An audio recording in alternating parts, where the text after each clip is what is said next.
Hello, everybody. Thank you for joining. Although this is chronologically the second episode, this was the very first episode recorded with Jim McLeod, aka Gingernuts of Horror. He's a reviewer within the horror community, the biggest in the UK, one of the biggest overall. He's a real delight to talk to. He's a real knowledgeable guy, but you'll find that out in this episode. I hope you enjoy it. I wanted to first address something that is probably really important to a lot of people. We all get stressed out. We get really roped into it pretty quick, especially nowadays with the internet and all. You mentioned that your dog de-stresses you. You went on a walk and it helped a lot. So I was just curious, how often does that come into play with your dog or other animals to calm you down? Well, with the dog, I mean, I work night shift and I work 4 nights a week, so I've always got 3 days off. So my 3 days off, the dog gets a real good sort of 2.5 hour, maybe 3 hour walk, depending on how tired I am. And the days when I'm sort of working, I just give her a quick hour walk. But whenever I walk the dog, the only thing I've got with me is my phone. It's on silent. It's not so much airplane mode, but the only calls that can get through are my wife, the kids, and the kids' schools. So the phone never comes out of my pocket unless I get a phone call. If I get a phone call, I know something's up. Oh, and absolutely. I use that as my complete sort of de-stress time from everything, from all social media. Even I try and say I don't think about the website, but I'm always thinking about the website and, going through ideas for reviews and everything. But I think it's a complete and utter break from all technology and all electronics. You're out in the wild, the fresh air. I mean, there's very little sun here. It's always wet and raining or cold and frosty, but it's that, I think. I think it's the getting away from everything that stresses me, because I think everything that stresses me has got something to either do with social media or the website, because you know what it's like. There's always pressures. There's never a moment where you think, right, that's everything done. Oh, you know what? So, you do have to take yourself away, I think, from it, and that's what does it. And it's just, it's a bit of the exercise. It does. I think if I didn't have the dog, we've only had her for 2.5 years. I think I may have given up the website by now and just given up on social media, because maybe it's just me, the way my brain works, but everything just seems to get on top, and I need this complete detoxification from it every single day almost. Wow, that's really interesting. So your dog's the one basically that's saving it with you, and it's actually helping a lot of people. So your dog's kind of helping a whole lot of us out. I got a dog, and I got a 2 cats, but they can be quite, you know what a cat's like. It only really wants affection when it wants affection, but. Even still, even it's a weird thing. Just seeing them, like with one of our cats, the oldest one, Jack. He's sort of semi-feral, so we can go days, even weeks, without actually seeing him. But when you do see him, it's like, "Hey, Jack," and your spirit lifts when you see him, because they don't expect anything from you. They don't want you to. You know what I mean? Yeah, exactly. Yes. And it's just like they're happy to see you, and so when they're happy to see you, you get lifted up as well. It's a silly little thing, but makes a big difference. It's something that kind of people forget, which is why animals to me are so important, because they're just pure. They're all good. The only way they're going to be bad is if a person trains them to be bad. Yeah, I've said that all along. There's no such thing as a bad dog. It's just a badly trained dog. And honestly, I don't think there's a bad animal either. Like, there's some pretty fucking tough like, there's a lion is a lion, but they're not mean. They're just a lion. Yes, they're just being what they are. They don't think, I'm going to really screw that fucking antelope over today. That one's really pissing me off. I'm going for it. It's an antelope. I'm hungry. I'm going for it. And speaking of a lion being a lion, what about a Jim being a Jim? Like, for those that maybe are new to the horror community, just if you can break down who you are and how you got started into this. I actually don't know your genesis. How did that start? See, my genesis is kind of like a sort of blueprint for who I am and my life in general and how things go. It all started off as just basically something to do when I was off work for something like 12 or 14 weeks after getting an operation on my arm and my hip. I needed a complete bone transplant in my left hand and a couple of metal plates put in.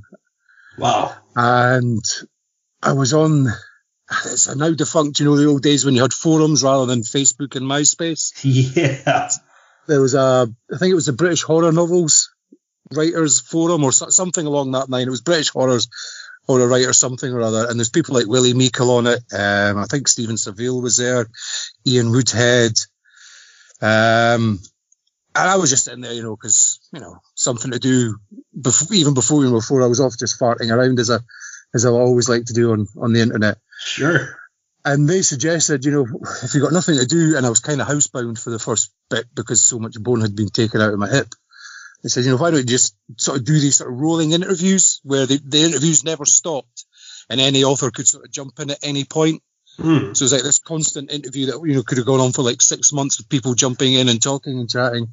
Wow. So I started doing that, and Willie said, you know, you've got to get a bit of a knack for doing this sort of thing. Maybe try sort of reviewing some books.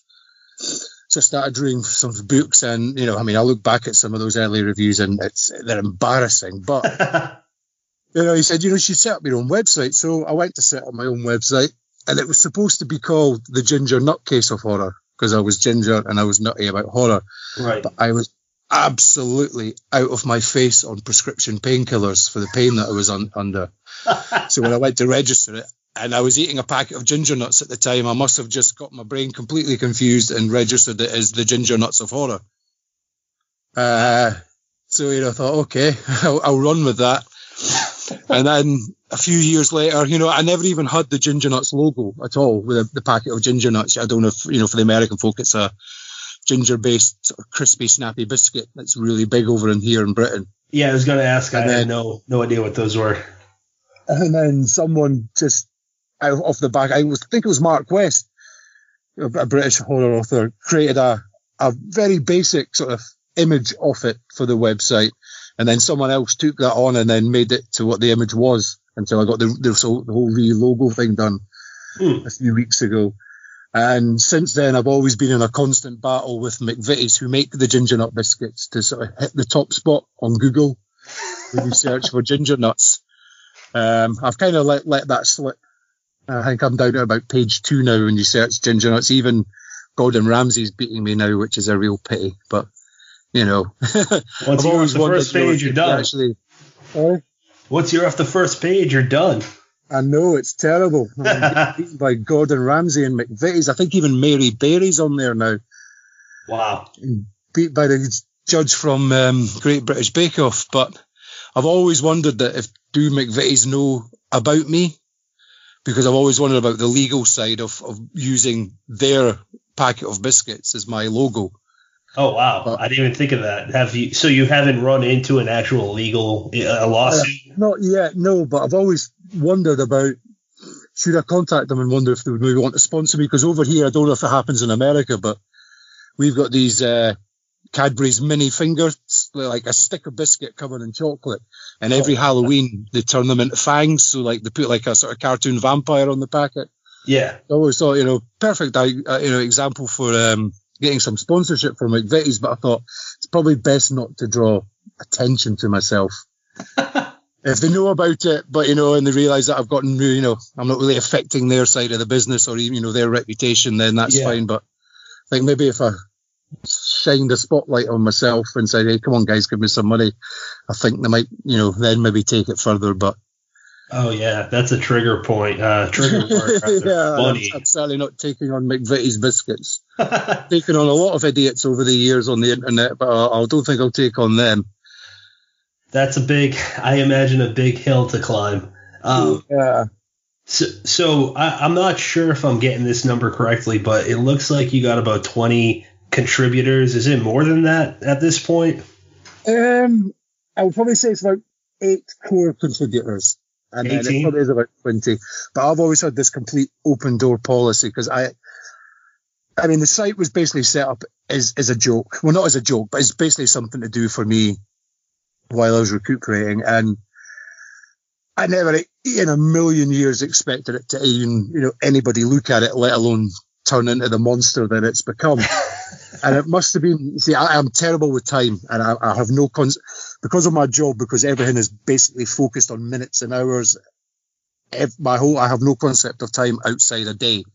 Right. So, you asked me for even the other night, I couldn't even remember how old I was.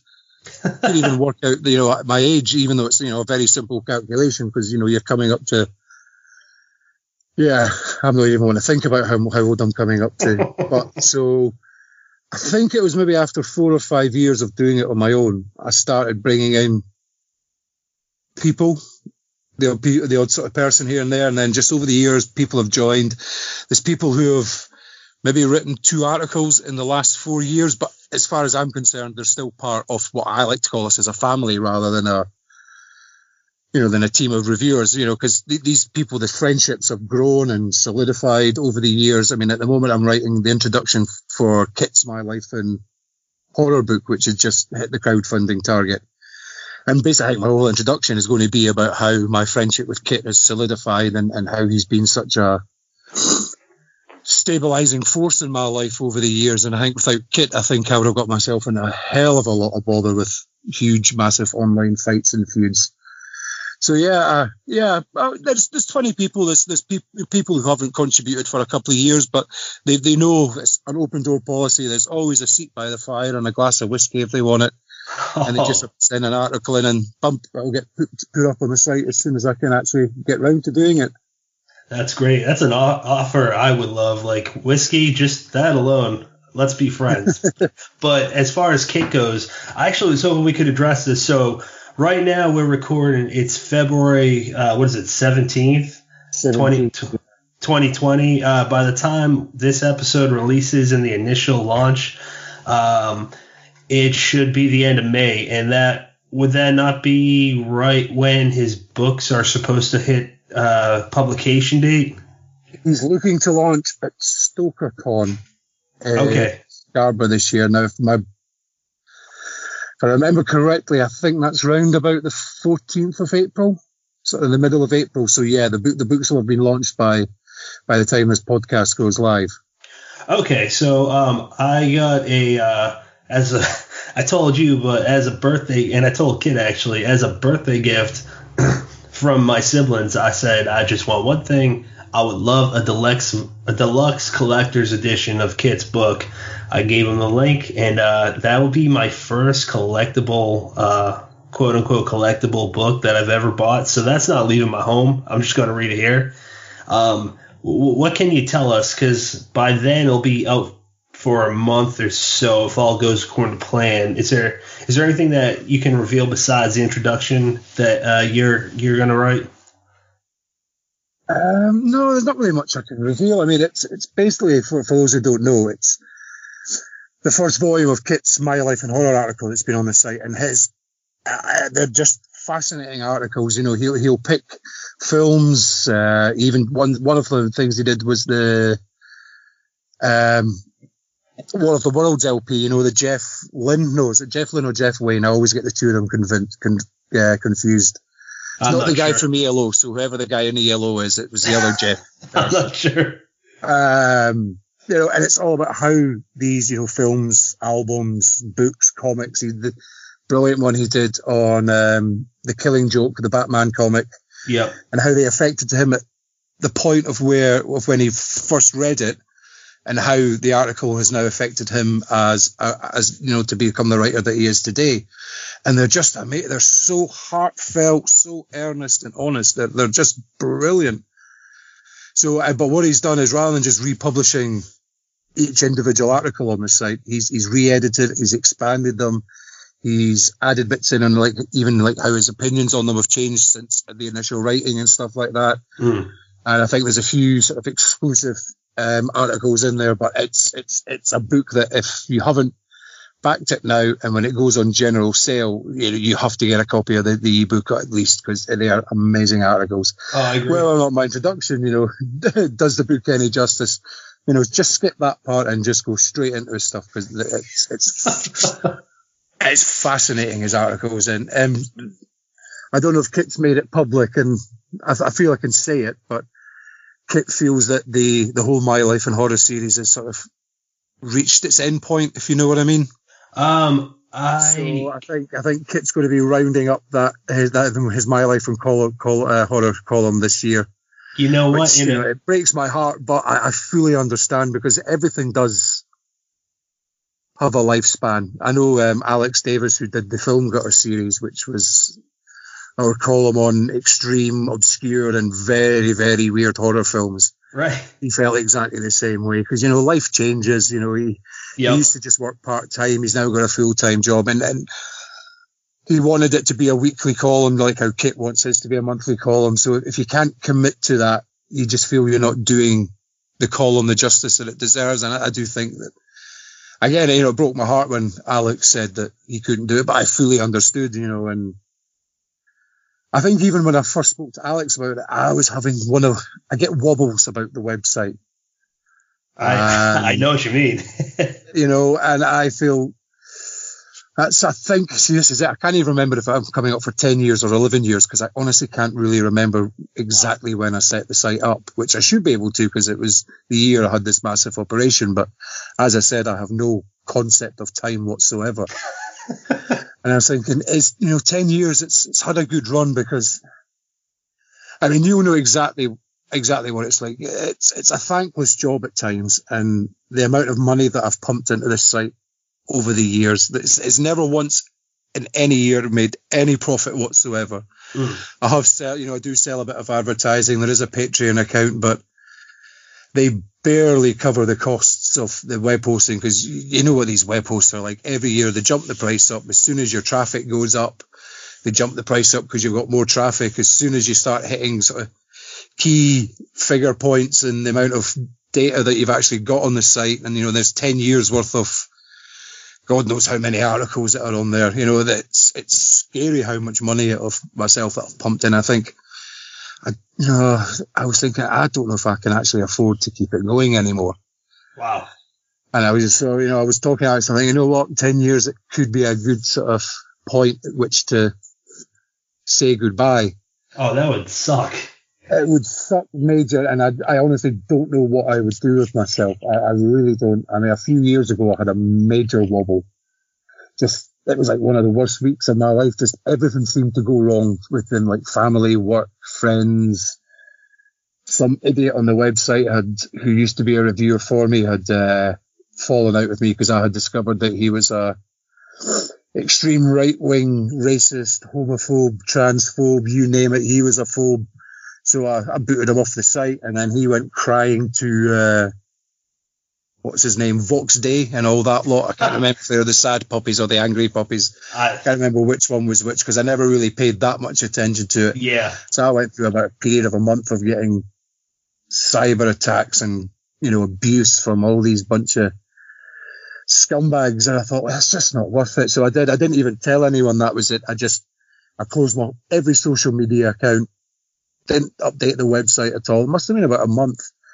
And then I got an email from Phil Sloman, who says, look, Jim, you need to go on social media. You need to come back on Facebook.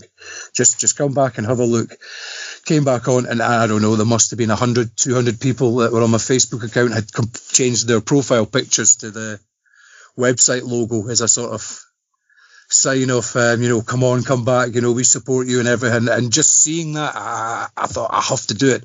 But in that month of not having it, I didn't know what to do with myself. I couldn't sit. I couldn't relax, because it's like, I've got nothing, because your whole life seems to become revolved around this. I used to do photography, and I thought I'll get back into photography, but I don't know what to do. So it's not going to close, because I can't see it closing unless, the hosting bills become, oh, Jesus, this is, a choice between putting food on the table and keeping the website going. Oh, yeah. I think this last year was good. I think I was about £50 away from actually raising all the costs that it does to keep the website going through the Patreon and advertising. So, that to me, that's a win, because I've never wanted the site to make money, because I think as soon as you start making money and it becomes about money, Yeah, I think it that's loses fair. its integrity. You know, you're not having a go at places like Scream and Fangoria because, you know, they've always been a business. But I think you see it in lots of review websites, you know, not necessarily in horror. You know, I wouldn't want anyone to think I'm having a go at them, but you read the reviews of books and films, and you know those books and films are driven by the advertising. I'm sure you And I have a know couple. people used to put it this way, I know people used to work for a big genre magazine, and they did have a editorial rule that if it was a major publisher, Yeah. they weren't allowed to give it anything less than a 3-star review. Wow. So basically, anyone who had, you know, like a full page advert in the magazine, it had to be 3-star and above. And I think I could never get into a situation like that because No. probably see my biggest failing or my biggest good attribute is I just tell it as it is. I don't sugarcoat anything. I don't try and butter people up. If I think it's crap, I'll tell you it's crap because it's got me in a lot of bother at work. It's got me in a lot of bother in my personal life. But if you can't tell the truth without deliberately trying to hurt someone's feelings, then there's just no point opening your mouth. Agreed. You actually. So I think it was 2015. I joined the horror community, kind of under the radar, because like I'm still not really published. And back in 2015, the first set of people I ever kind of knew anything about was like you, Kit, Justin Park, and a few other guys that you're connected to. So I've actually talked to Kit a lot. Me and him had an in-depth interview for his book last month. Yeah, I read that. It was a fantastic interview. Yeah, I knew of Kit, and me and him had talked vaguely before then. I'm glad I did that interview because I really got to know him well. I feel like he got to know me pretty well. We went back and forth through messaging besides the emails.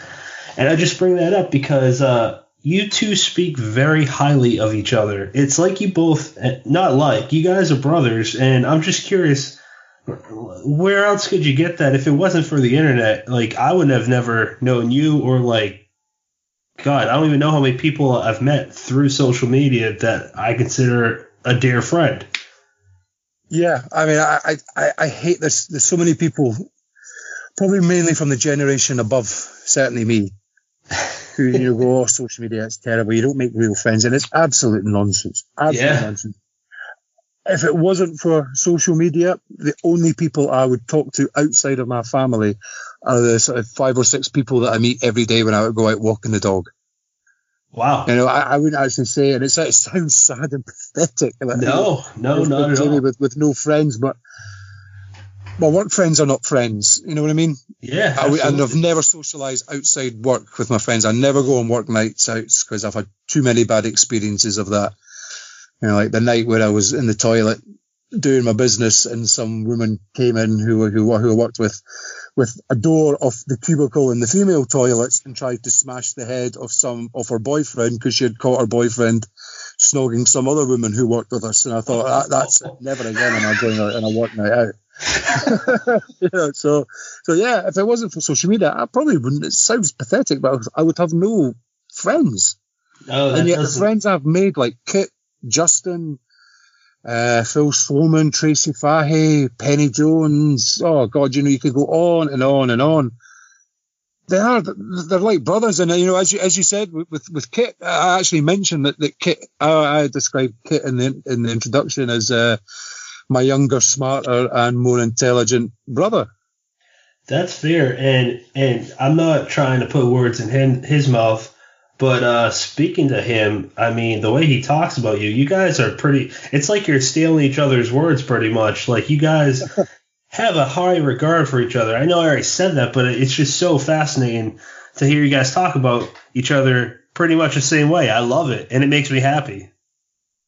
Yeah, it's weird, especially, I think, you know, the initial sort of contact between me and Kit was he sent his book in for review, and I don't even think I initially replied to his email. That makes 2 of us. So, and then I think he decided, I mean, again, I should know how someone like Kit came into my life, but it's that long ago. I can barely remember this morning, let alone, 5, 6, 7 years ago. Right. And I think you sent in an article, and it was a fantastic article, brilliant stuff. And then I think I approached him saying, do you fancy writing not even a monthly article, just, whenever you've got time, chuck an article, I'll be happy to publish anything. And then that morphed into my life in horror, and just the avenues that it's opened up for both Kit and myself.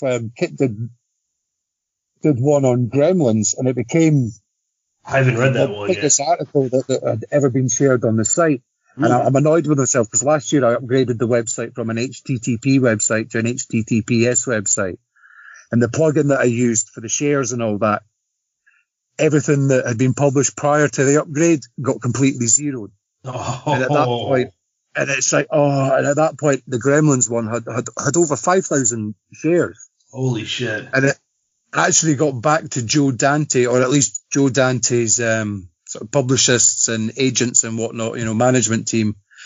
And they saw it, and that led to me being able to actually interview Joe Dante for the website. That was all through Kit. That would never have happened if he had never written that article. And then, to hear that Kit has got, a good couple of book deals that have been based, like, the monograph series for PS Publishing, is Tommy Book.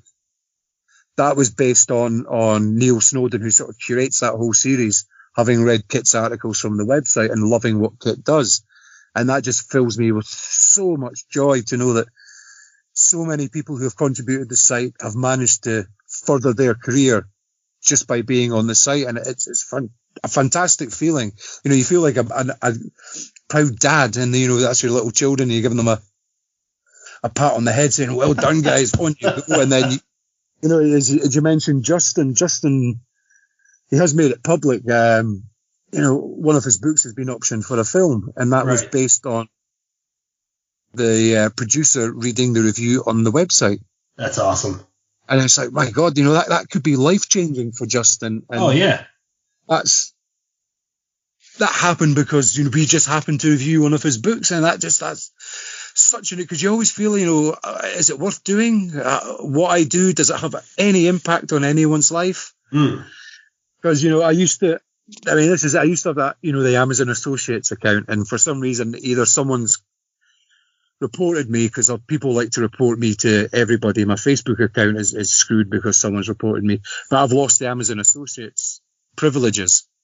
So I can't see. I used to be able to see how many books were sold from every review, because you get that monthly report on how many books and how many stuff you've sold. So I don't get that anymore, but I can see how many click-throughs I get through the program that I use to create, these sort of universal Amazon links. And there's like 500-600 clicks through for the majority of book reviews and links on the site. But then I have no idea what the conversion rate is, because it's all well and good clicking through. Right. But it's getting the person to make, because there's a lot of apathy in the genre about that clicking that final purchase link. But I used to make, I think it was something like a 2%. You got a 2% commission for every book that I sold. And up until the 2 years ago, before I lost the Amazon Associates privileges, I was making about £400 to £600 a year just on that 2%. And then so I'm not sure what the conversion rate is. So that's pushing 10 grand's worth of stock, isn't it? If my brain's working this out. 10 grand for American money? It was sort of the American one. I never really paid much attention to that because Amazon wouldn't allow me to transfer the money that I made from that to the UK account. So I just always sort of sat there. I think at the last time I checked it, there was about $300 in it, but I now use that for all the American people that review for me, rather than getting the publishers or the authors, especially if it's an author, because the shipping costs between the UK and America are scary. It's almost as cheap just buying the book in America. So I use that account to send copies of the books to American reviewers. So yeah, that was probably about 10 grand worth of UK money plus whatever was in America. Wow, that's fucking good. Yeah, but now I have no idea, and it's really annoying because it's not about the money. it's about knowing. I would love to know what the impact was. I know, Right. I don't know if you know him, Graham Reynolds. He writes the Highmoor trilogy of werewolf books, and he runs Horrific Tales. I know when his first book for Highmoor came out, you know, he said the sales were pretty deadline and flat on it, and then I reviewed the book, and it just spiked off the scale as soon as my review went up. Okay. And it would be, in a way, I wish authors, and it sounds really arrogant, but I wish people would let me know if it's had an impact on them at all once the review's gone up, because you just like to know, are you helping these people out? That's a good point you make, because I've actually reached out to a few people, and since I've been, like I said, in the horror community, only last year when I started contributing and now running Deadhead Reviews, I'm starting over the last 6 months, actually, not even a year, started to know more people, and then once you know one person, it's a domino effect. So there's a lot to catch up on, basically. So I'm trying to do what I can, and I lost my train of thought. So you go ahead, Jim. Forgot what I was gonna say. My bad. I mean, the community's good. There's as with everything, there's a few people that annoy you, and I'm sure I annoy hundreds of people, but the community as a whole is fantastic, and to know that the majority of us like to work together to promote everybody together, and because I mean, some people have got this kind of weird notion that people like us who do reviews are going to make a big name for ourselves and going to make lots of money and be well known. I know for a fact that one of the biggest UK horror authors up until a few years ago still had to have a part-time job. So if an author can't make a living out of writing, there's no way any of us are ever going to make a living out of reviewing a genre that is looked upon by 80% of the reading, probably more than 80% of the reading sort of public, as, what the hell are you doing? What is that? We've always been the black sheep, the sort of genre that likes to flounder around in the gutter, staring up at the wonderfulness of fantasy, science fiction, and crime. but there is still some people who seem to think, and they think it's a competition, and it's not, because, people read reviews on my site and they go and read reviews on your site. I read reviews on your site and your articles every day that you post them, and I appreciate that. There's no, but there still just seems to be this weird notion that we all have to be sniping at each other, and it does my head in. And I don't know, maybe it's because I'm probably one of the longest running people that's been doing it. That's 10, 11 years. I've seen so many websites come and go because, a lot of it has been the financial side and time side. And sometimes I feel like, I'm the, in the classic Western film, the old gunslinger that everybody wants to have a duel at dawn with, see if they're quicker than that, the fastest draw in the West. And it gets tiring at times. And I have to admit, at times I become an arsehole and I bite back. But it's human nature, everybody's got a breaking point, but I try not to. I mean, I've not had a huge, I used to have social media meltdowns, at least every 3 months. And I think that's now coming up for 2 years that I've not had a major one. Well, that's good. And actually, so I feel proud of myself. Every now and then, how you get that little devil on your shoulder, you think, go for it, come on, it's going to be fun. But then I think, no, come on, I need to grow up, I need to be mature. But there's always that little devil at the shoulder whispering in your ear, but you think, no, come on, let's just keep your mouth shut for a change. Let's hope for my sake, because my wife would murder me. I feel like if I ever met you in person, it'd be a good time for us, but a bad time for everyone else. Because if you give Jimmy and Pat some drink, well, I don't know. After this weekend, I don't think I can handle it anymore. It was so bad. God, I had an old friend from Ireland come over for the weekend, and the last time she was over, we started drinking as soon as she got off the plane and didn't stop drinking until she got back onto the plane a few days later. This weekend, Sunday night, we thought, we're just going to stay in and finish off the carry out of alcohol that we had, and we didn't even manage to finish it. I think there's still 2 bottles of cider left, and we're just both looking at each other thinking we're getting far too old for this. And I hated myself because, she'd come all the way over from Ireland. I thought, come on, let's get it out. Let's get the old Jimmy and Fiona train rolling again. And I don't think it left the station. Oh, my God. Well, hey, no offense, but you and I are getting older. I can't do what I did 10 years ago. No. I mean, my job is so physical. It's slowly but surely killing me, or at least putting me in a wheelchair at some point. I mean, there was me. I was off work for, 5 weeks over Christmas after slipping a disc. Yeah, I remember. And I think, Jesus, come on,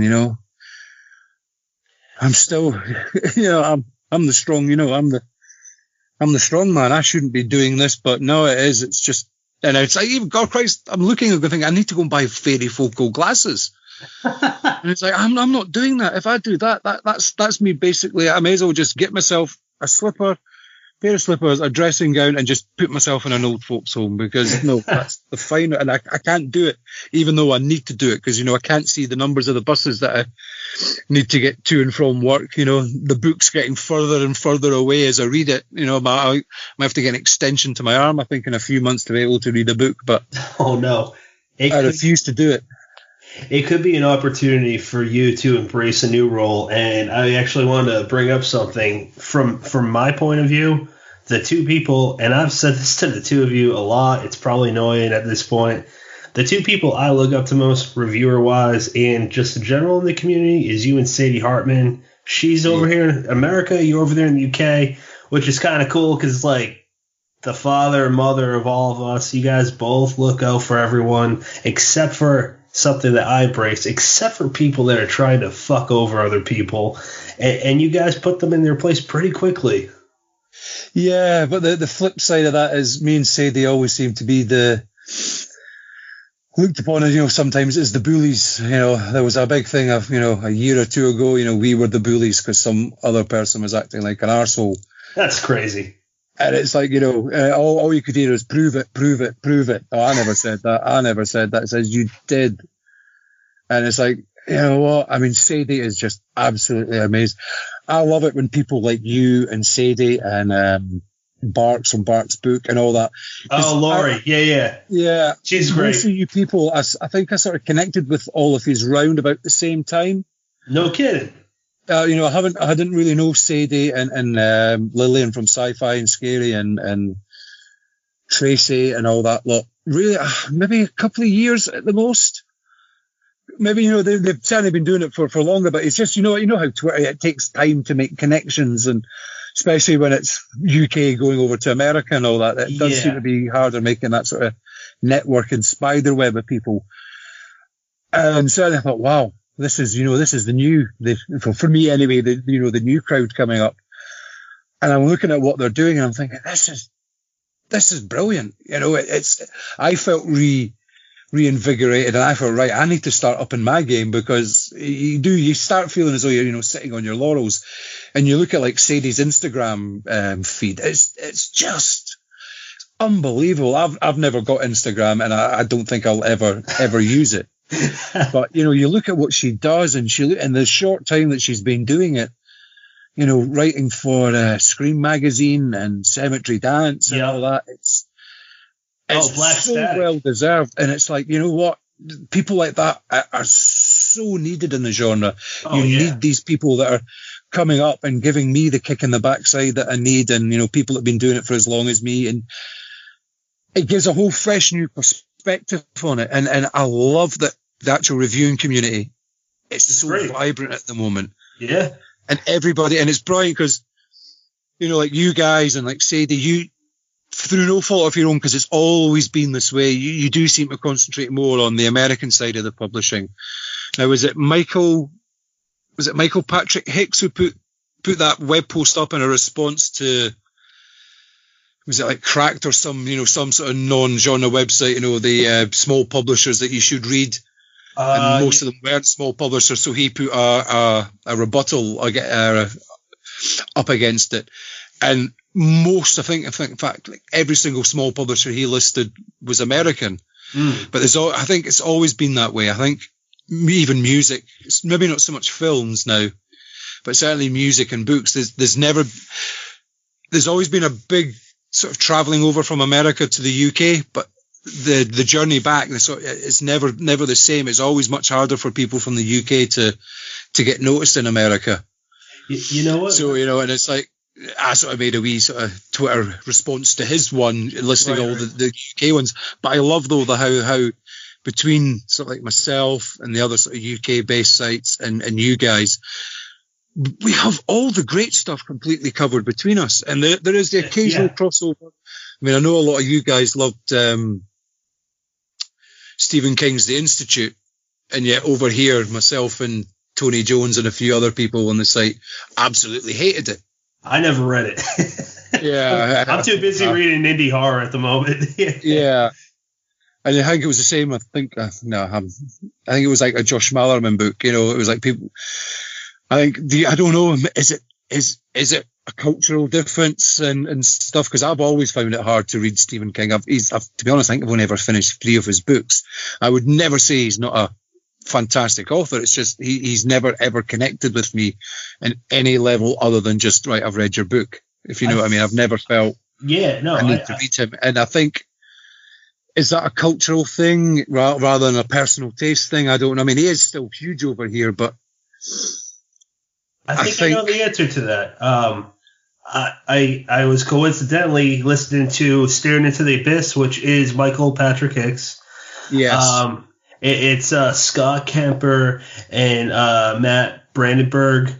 They were talking about. It was an older episode. They were talking with John F.D. Taft, and I believe that was the episode. They were talking about Stephen King, and they said that he tackles the small town America, which, believe it or not, it covers a lot of area in the entire country. Whereas they compare him to Clive Barker. Why has he never been huge here? And besides the fact that he's British, I don't know how else to word it, but Clive Barker seems like he reaches a more complicated level of how the human psyche works. So I think, to answer your question, it's that King focuses on Maine and a lot of American daily living, and that's not the same as UK. Yeah, that's. I can't think of maybe Ramsey Campbell, because I don't think there is a UK author that has the same approach to setting and characters as King does over here. Where it is uniquely sort of speaking to a sort of set group of people. Yeah, your small town America. And I don't know. I think. Sorry, Rich Hawkins.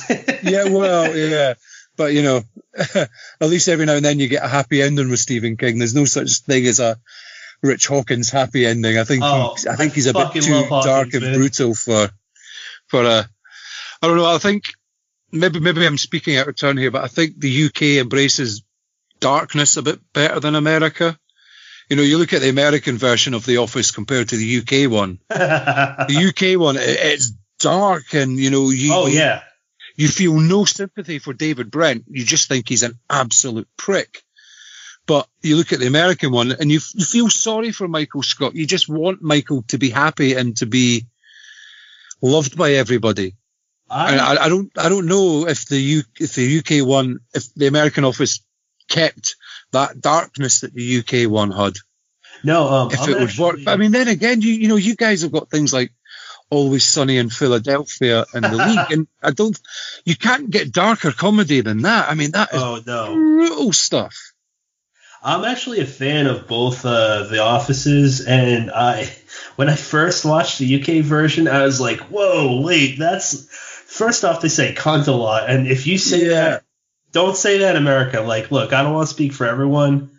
If you say it to a woman, that's something you can never get back from. I know it's different over there, but over here, good luck.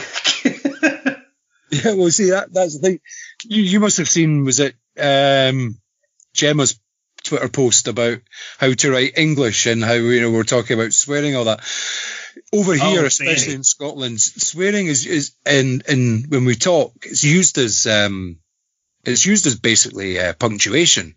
And she was going on about fanny, and I says, "Whoa, yes. See, in Scotland, fanny is completely different. Fanny isn't just an insult. It depends on which word that you place before fanny. Because fanny can mean just, okay, silly, you fool. Come here, you fanny. Come here, you fanny, and give me a hug. But it can also mean if you put utter, total, or complete, it's meant as an insult. And it's the same with with cunt, fuck, shit. It's not the word; it's the word that we use before it. Right. You could call someone you daft cunt, and you actually mean that as not as an insult. You mean it's in terms of endearment almost. It's absolutely weird how our outlook towards swearing is completely different to the American way of doing it. Yeah, over in America, fanny means ass, and in England it means pussy. Yeah, or idiot is up in Scotland. But see, that's it. I used to read the Bloomfield County comic strip. We used to get them over here in the sort of omnibus editions, graphic novel type things, with probably a year's worth of strips. And I remember Opus the Penguin going on and on about his fanny, and I'm going, this is supposed to be like a sort of kids' peanutsy type thing that's in national newspapers. You can't be using a fanny. And it took me about a year to realise what America meant as a fanny, because I had never heard of a fanny pack. I must have been, 17, 18 when I started reading those comic strips. I'd never heard of a fanny pack. I don't. Okay. You don't want to be a grown man wearing them. Sorry? I'm sorry to cut you off. I was just saying you don't want to be a grown adult. I said a grown man, but actually, I'm not trying to knock on anyone, but it looks silly. Look. Well, yeah. It's a fashion thing. We're all heading out to Disney, Florida in June, and my mother-in-law has bought us all fanny packs. Oh, and no. Mine has accidentally found its way into the bin because I will not wear one. No, I would not make fun of you if you wore it. You beat my ass. No, Baba, you would never. No, not in a million years. You couldn't pay me to wear one. No, because they just. Oh no. You've got a jacket with pockets. What else do you need? If you need a bag, get a backpack or a messenger bag. A fanny pack, no. So I wanted to actually talk about something we didn't fully discuss. Reviews about reaching out or reaching back, rather. I realized what I wanted to say earlier is I've done that, and I kind of felt bad asking people because I feel like that's frowned upon. But at the same time, I made it clear. I'm like, I can't gauge this. I don't know if I'm helping you. I don't know if I'm helping with sales, if anyone's seen it. Like, I can see the numbers on my website, but I don't totally trust it. Have you ever reached out to anyone, or has anyone reached out to you that you've reviewed? I've never reached out to anyone, but there's been like Graham Reynolds. There's been quite a few over the years who've sent me an email saying, well, thanks for that review. There's been a big jump in sales since that review's gone out. But no, I don't like communication, if you know what I mean. It sounds stupid, but the thought of having to send out another email asking how did that go, is if you noticed anything, I just think, no, it's fine. If it hasn't worked and they've got a problem with it, then you know what, it's not my problem. I've done my side of the job. And it's not reviews work when you get the audience for your reviews, and you can see the sites that there's a lot of fantasy sites that I'll sort of jump on every now and then, and the reviews are almost generic templates with a basic sort of description, from the back cover synopsis with a line at the end, this book was brilliant, I really enjoyed it. And those reviews don't sell a thing because people know that, you've put no effort into it. And, quality sells. And that's the thing. It's the one thing I think we do really well is we focus on the quality of the review. We try not to be I mean, there's, the stock phrases I hate, and yet I'm guilty myself of using stock phrases, and I hate it. There's a company over here called Marks and Spencer's that sells clothes and food, and their advert was, this isn't just a chocolate tort, this is a Marks and Spencer's chocolate tort. And I went through what I call my Marks and Spencer's phrase, where I was saying things like, this isn't just a horror story, this is a super horror story. And I thought, Jesus, Jim, stop it. But I think authors know which sites work for them in terms of the audience for the site, and if it matches with their books and their style of writing.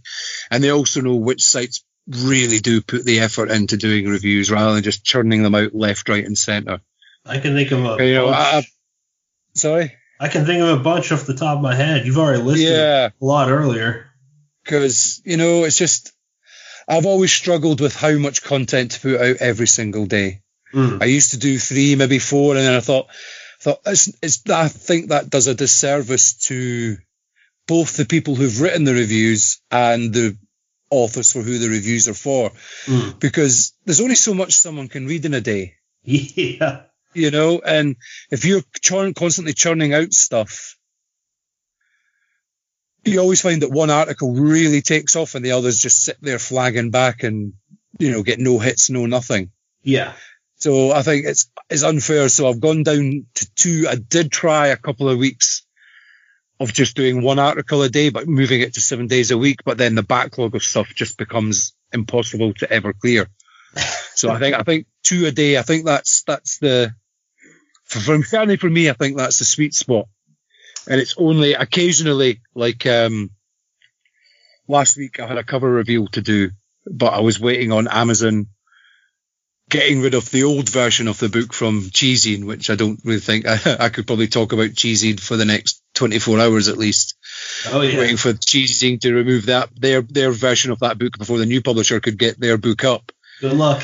And it came. I think it went live about 5:00 at night, and I thought, right, let's just get this out. And you're even posting an article at 5:00 at night over here, which historically for me is just basically you're throwing it out into the wilderness. It took right off. Within before the end of the day, I had over 100 shares on Facebook. So yeah, it's about finding your audience and finding the audience who like your reviews, and you'll only get that if you put out good quality stuff all the time, and you don't saturate your own market with your stuff, because people will get bored very quickly. Right. Those are good points. Kind of along that topic. So recently, and I know you get this, I'm sure all the other reviewers, I know publishers and editors get this.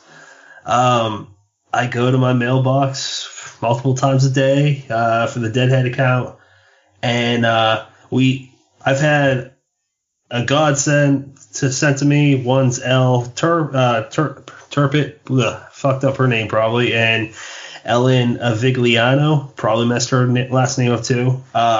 They've been helping me run the site, and long story short, we now have a form to set up. Yeah.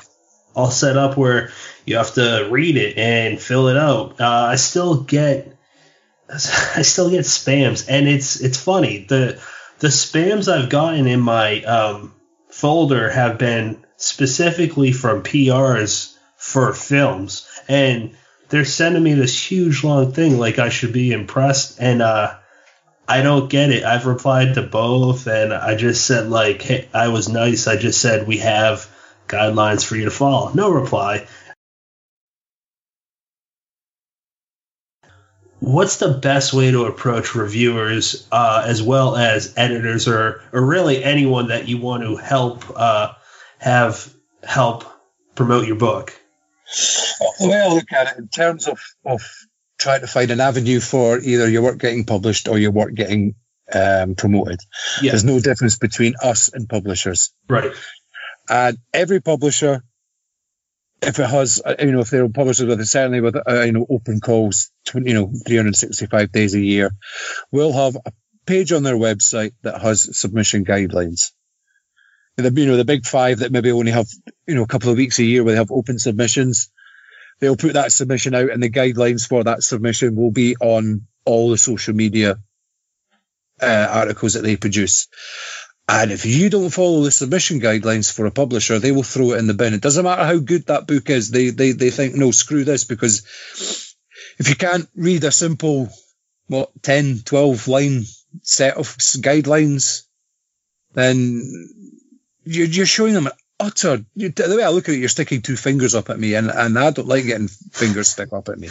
My daughter does it to me all the time, but that's different. That's our little sort of father-daughter joke that we've had for years. But no, you follow, and I have the, I'm sure I have the review policy on the site. Yeah. No, I've read it. It's pretty straightforward. Yeah, and what I do is I've spent years trying to find the perfect email client, and I think I've finally found it. Yeah. And I can have basically standardized responses that I just click a button and it sticks in, and I've got a standardized response for all review submissions, and it has, again, the guidelines on it, everything on it, how I want it set out, the stylistic guidelines. Because the thing is, I've not even got that many stylistic guidelines. All I hate is, I hate indents. I like a nice clean. I like everything to be clean. I hate indents. Indents to me are just messy. It does my weird head in, and I get really angry because having to take indents out, because nobody ever uses a tab. It's always bloody spaces. So it's not just a simple case of a single delete for each indent that's there, and drives me. There's reviews and interviews and features that have been sent, and I've deleted them because I've just lost the plot trying to format them into a simple bit. And book titles have to be in italics with only the sort of keywords capitalized. So like, the Kingdom of Spiders off would not be capitalized, but it would all be in italics. And that's come from spending God knows how many years working and getting a degree and working as a veterinary virologist, where every single reference had to be specifically like that. So, well or not, it's the correct way that you reference books and literature and all that. I don't care. It's the way I want it. And that's basically the only two guidelines that I've got. And when people can't follow two guidelines, it drives me crazy. Because when I look at the back end of the website that's got all the for articles that need formatting or just waiting to be published, and I see how much is sitting there, and then I'm faced with this article that is going to require me, and it doesn't sound like a lot, but half an hour just to get it to the basic template that I need it to before I can upload it to the site, and then, put all the graphics in and the links and everything. And I think, fuck yes, I don't need it. And, I don't care who you are, even if Stephen King sent in an article, and if it wasn't formatted right, I'd be like, fuck you. No, fuck it. No. And so now when it comes to review requests, you've seen it. It's basically title, off the top of my head, title, publisher, is it a short story, novella, film, or blah, blah, blah.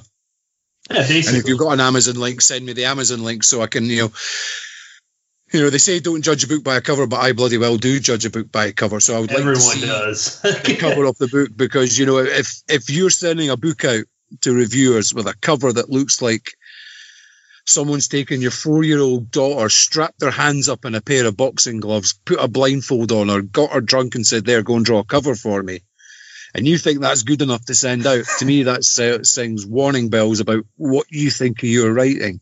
Yeah. So if you can't follow that, it's an automatic delete now. And the weird thing that I have found over the years, it's the people who you class as friends, or certainly, really close acquaintances. People like Phil Sloman, he's a prime example. I have told him numerous times, when he has a new book out, either just email me a copy with, hey Jim, here's my new book, or stick it in the post and with a wee little cover note, because we have a working and a personal relationship that goes past that. Yeah, I'm right there with you. He's the one that sends out the fully correctly formatted out submission form with, a very polite opening paragraph. But it's the people who don't know you just go, fuck it, there's my book, go and review it. And I'm like, I don't know about you, but I've even had emails where people say, here's a link to buy my book to review. Yeah. No, I've actually got that. What the fuck do you think I am? Yeah. Which the weird thing is, every book that I personally review, I buy a copy, Because wow. when I cross post stuff over to Amazon, it shows up as a verified purchase, which helps with, how Amazon every now and then try and delete reviews if they think there's any sort of shenanigans going on. I think a verified purchase gives it a little bit of, doesn't save it from being deleted, but it gives it, an extra barrier before they'll take it down. And I've also got this weird, crazy thing in my head. I don't like being beholden to anybody. Mm. And yeah, I know I've done you a favor by reviewing your book, but you've still given me something. I don't like getting anything for free. Yeah, no, I hear you. It doesn't feel right because it goes against everything about why I set the site up. So I've got like Titan send me basically every sort of horror or dark fantasy book that they publish, but I've got 2 copies of every Titan book that they've ever sent me. That's awesome. Because I've gone and purchased a copy, and I don't even just buy I should be clever and maybe just buy the cheap ebook version of it, but I never do.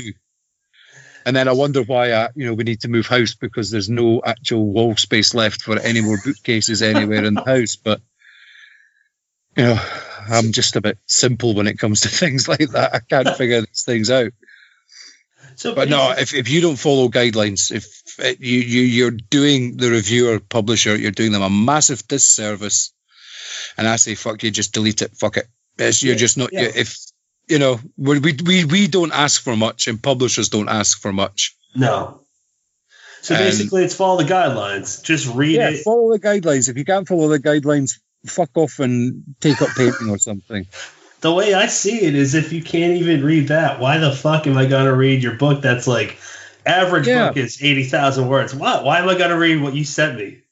And the weird thing is, I think you're going through the same stage I went through when we started doing film reviews. You go through the companies where if you can find a decent film to review, then maybe someone's pasted in the wrong link. I don't really want to say the name of the company, but if you're a fan of champagne, I think you might know who I mean. Every single film is. Sorry. I said I might. I just don't know. Yeah. Yeah, and it's like, oh my god, no. But then because I think it's like doing your sort of rookie years, earning your position in the film reviewing sort of world. I think everybody has to go through that. Okay, we'll deal with them, and then you slowly start getting decent films. I mean, it's only been in the last 2 months or so. It looks as though we've got quite a nice relationship with Shudder.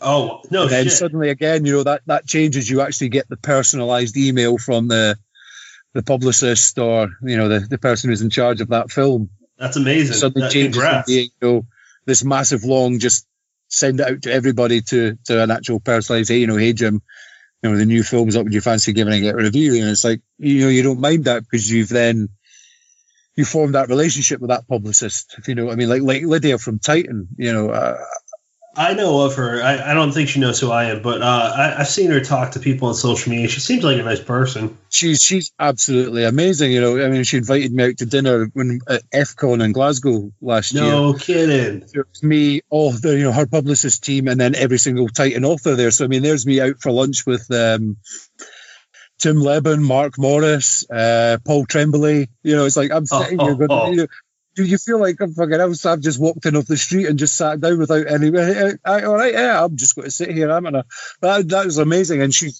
that's taken a good few years to build up that relationship. I mean, throughout the whole convention, she was desperate to buy me a drink, but it's one of these things where I always had a drink. I need to buy a drink for everything that you've done for me. Let me buy you a drink. I've got one. Well, I've got two because I've got two hands, and I don't really drink. Yep. But yep. When I go to things like FCon, I drink. Good to know. Yeah, I think I lucked out with the first film I actually reviewed because I don't know if you've heard of it. It's called Greenlight. And it stars Chase Williamson, who is his probably best well-known movies. John Dies at the End. He plays this guy named Dave. If you look him up on IMDb, he's got a really long resume. He's worked with in John Dies at the End. He works with Paul Giamatti, so I thought that's pretty awesome. And I think the director for that, don't quote me, I'm pretty sure it's the same director that did Bubba Hotep. I may be off on that one, but same and a few other guys. But I liked it. I talked with a few of the actors. They were nice. I don't know if anything else has got to come out of it, but I guess I lucked out. And I've talked with a few other filmmakers, but nothing's come of it yet. So I'm glad I dodged that bullet that you dodged earlier on. Yeah, I mean, it's. I think films are harder than books to sort of, sift through the dregs. Yeah, because it's, you can look at a book and you can tell within the first page, 2 pages, whether or not if you're going to like it. For sure. And, you can tell if it's well written, or whether or not even if the style of the book's going to appeal to you. But with films, it's hard. And one sort of trick I've come up with in the last couple of months is when you look at the trailer, and if the trailer isn't a trailer, it's just a little scene from the film. Yeah. Right, okay, no chance. No, they can't even afford to then recut the film into a trailer. This is going to be shocking. And I think for me, it's got a 90% hit rate of being absolutely correct. I know. There was one morning I was bored. I was up at 1 o'clock in the morning. I had nothing left to watch, on TV that I'd ever recorded. So I thought I'm going to go through Amazon Prime and, right, watch the trailer. Okay, that's not a trailer. That's just a scene from the film. I'll give it 15 minutes later. Nope, that's off. And I think I must have went through about 10 films that morning. Wow. And every single film had one of those trailers which weren't trailers, and they were fucking shocking. Because it's easy, these days with mobile phones that have got, 4K cameras on them, any idiot can go and make a film now. Yeah. And it sounds disparaging from me, considering what I do, but this concept of everyone has a book in them or everyone has it's utter fucking shite, because I have no doubt in my mind that I could never write a book.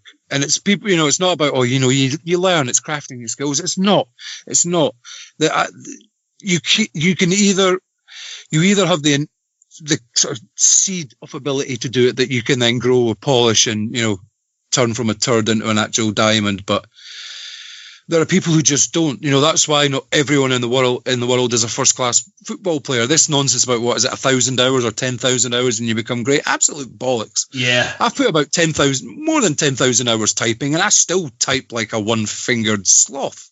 You either have the skills to do something that are inherently there and they just need pushed out to the surface, or you don't. I still can't draw. You ask me to draw a straight line without a ruler, and no, it's like a plate of spaghetti. It has to be there or it doesn't.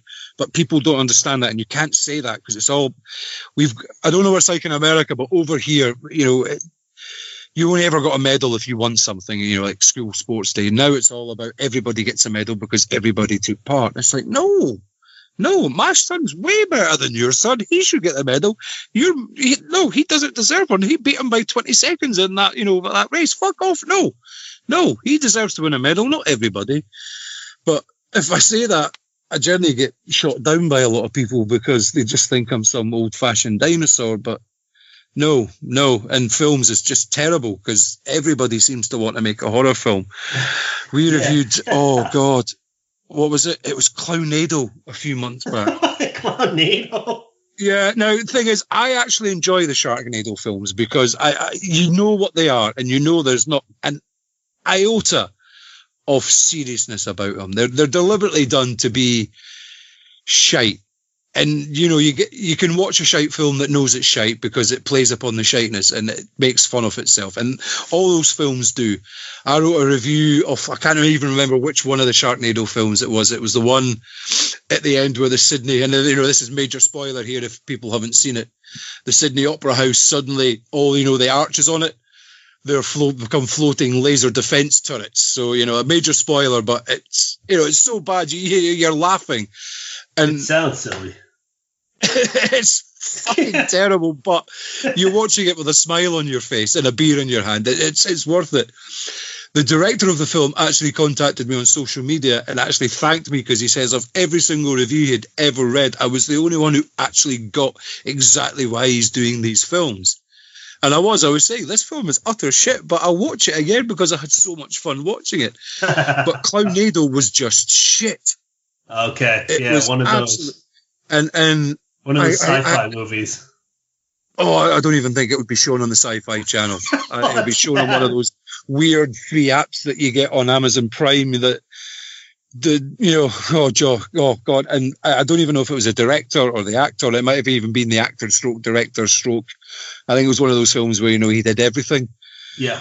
He contacted me on social media and he seemed really upset and hurt that we just didn't get his film. He says, well, lots of people liked it. And I said, well, that doesn't mean anything, It's like, God, I just watched an episode of Gordon Ramsay's Kitchen Nightmares where the chefs kept on saying there's never anything wrong with my food because nobody ever complains. But that's because everyone in the restaurant would just throw the plates that were taken back straight in the bin without telling her, because if they told her, she would have a meltdown and shut the restaurant for the night. And I think, well, maybe that's happened with you, maybe it's your friends and family who don't want to see, their friend in the corner crying their eyes out because they said your film is, and it was utter shit. Yeah. Our reviewers got through the whole film. I got into 10 minutes and was actually angry at myself that because I'd already read their review, but I thought I'm going to watch this film. And I thought, fuck, I've wasted 10 minutes of my life for this shite. And I was angry. And when I get angry at myself, I need to just disappear from everybody. Wow. Yeah. No, it's understandable. And it is like that over here. I can't speak to what percentage is like where everyone gets a medal. I can't speak about being a parent of a kid that is a competitor because my son's not even 3 months old yet. But that's kind of – it raises a good point because I saw this discussion probably a month ago. They talked about it on the Inkheist podcast too in one episode. The episode with Brian Kirk, they talk about it seems like a recycled discussion where I feel strongly about one way. I lean towards what you think about this, where it's not even about the money. Like, I get that you don't have money. Not everyone has money to pay for, like, I don't know, the greatest cover, but I know guys like Keelan Patrick Burke or Todd Kiesling or Don Noble.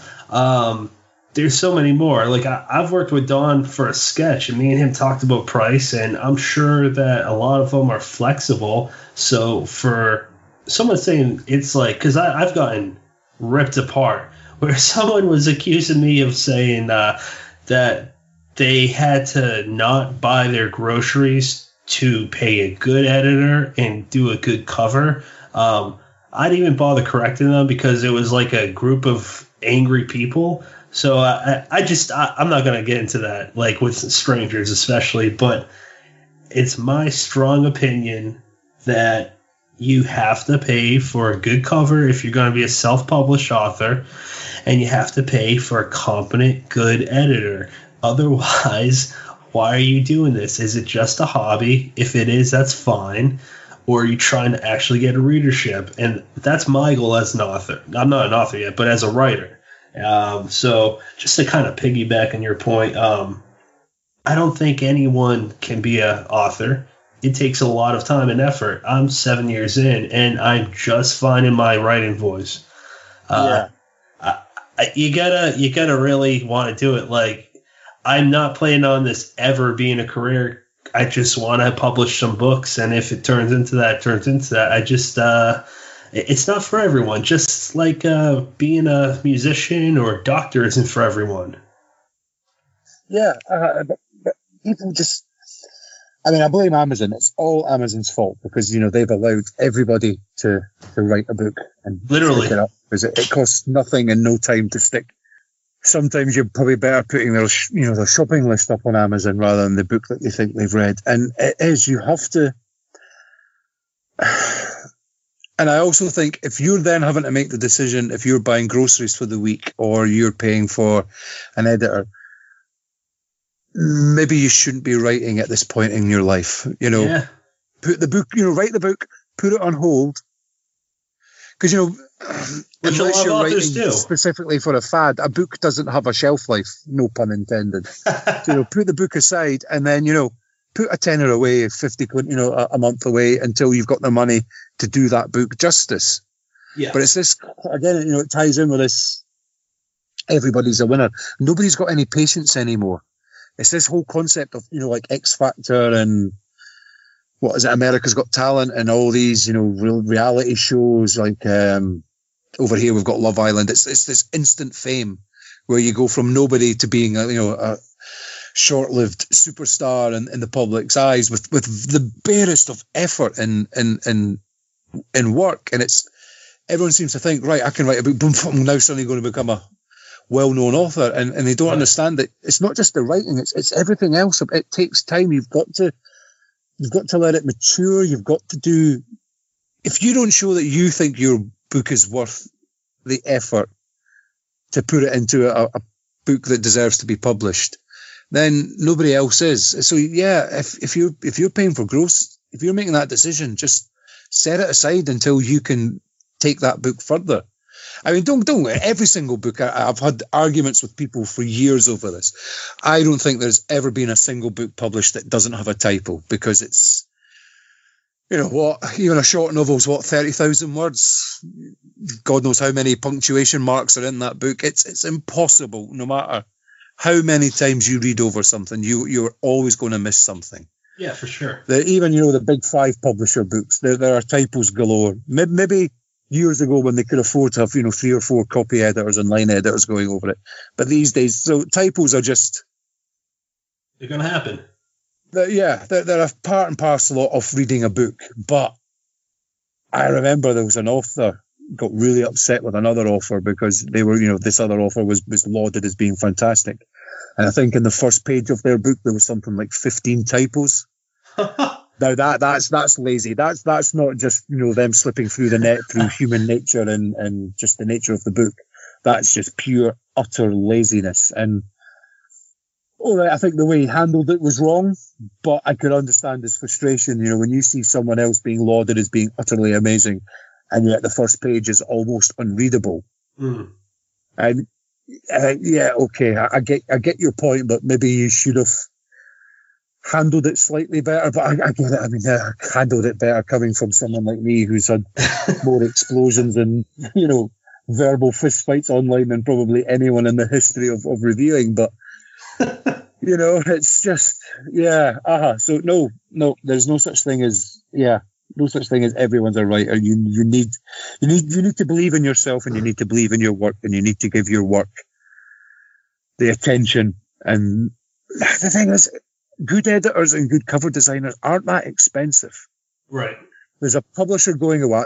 They call themselves a publisher, Calumet or Calumet, however you pronounce it. I don't know. And they want to do this like a 50% share, so they put in the same amount of money as you put into the book. And their no way example that they use is 11 grand. That's 22 grand put into this book. That's a vanity and you press. as the author do not get a single penny until it's gone into profit. So you have to sell 22 grand worth of books before you see a single cent back.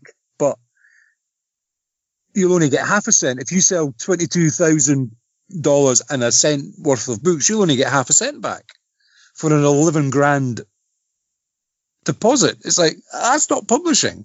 No, that's and a they're vanity claiming, press. it's like $5 grand for a cover, $5 grand for an editor. It's like, and the thing is, I went and asked quite a few publishers who use really well-known and well-respected cover artists, and they all, they choked down their coffee when they heard how much these people were claiming you had to pay for a cover artist. And the thing is, when I found out how much these cover artists charge, I'm thinking, I could probably afford to get one of them to completely redesign the logo for the website. Yeah. Because, it's not that expensive. Don't get me wrong. It's an investment, but not to the degree that people assume that it is. It's not in the even some of the biggest names are nowhere near, in the 4-figure value. There's a big, well-known UK one who's I could probably afford to do it with the money that's sort of left, scraping around at the bottom of my pocket. I save it up for a couple of months, and I could probably afford to do him. And he's a fantastic author. His covers are amazing. Is he the one that did your new logo? No, that's Chris Barnes, who does Brutal posters. He does a lot of posters for you told me. Okay. Arrow Video and all that. And it was just one of these things. I contacted him on Twitter because, you know, we've known each other for years. And my email was, right, how much would it be? This, you know, I've got my old logo here. I want it to look a hell of a lot better. I says, kind of like, and I sent him I don't know if you know the band, the Wild Hearts.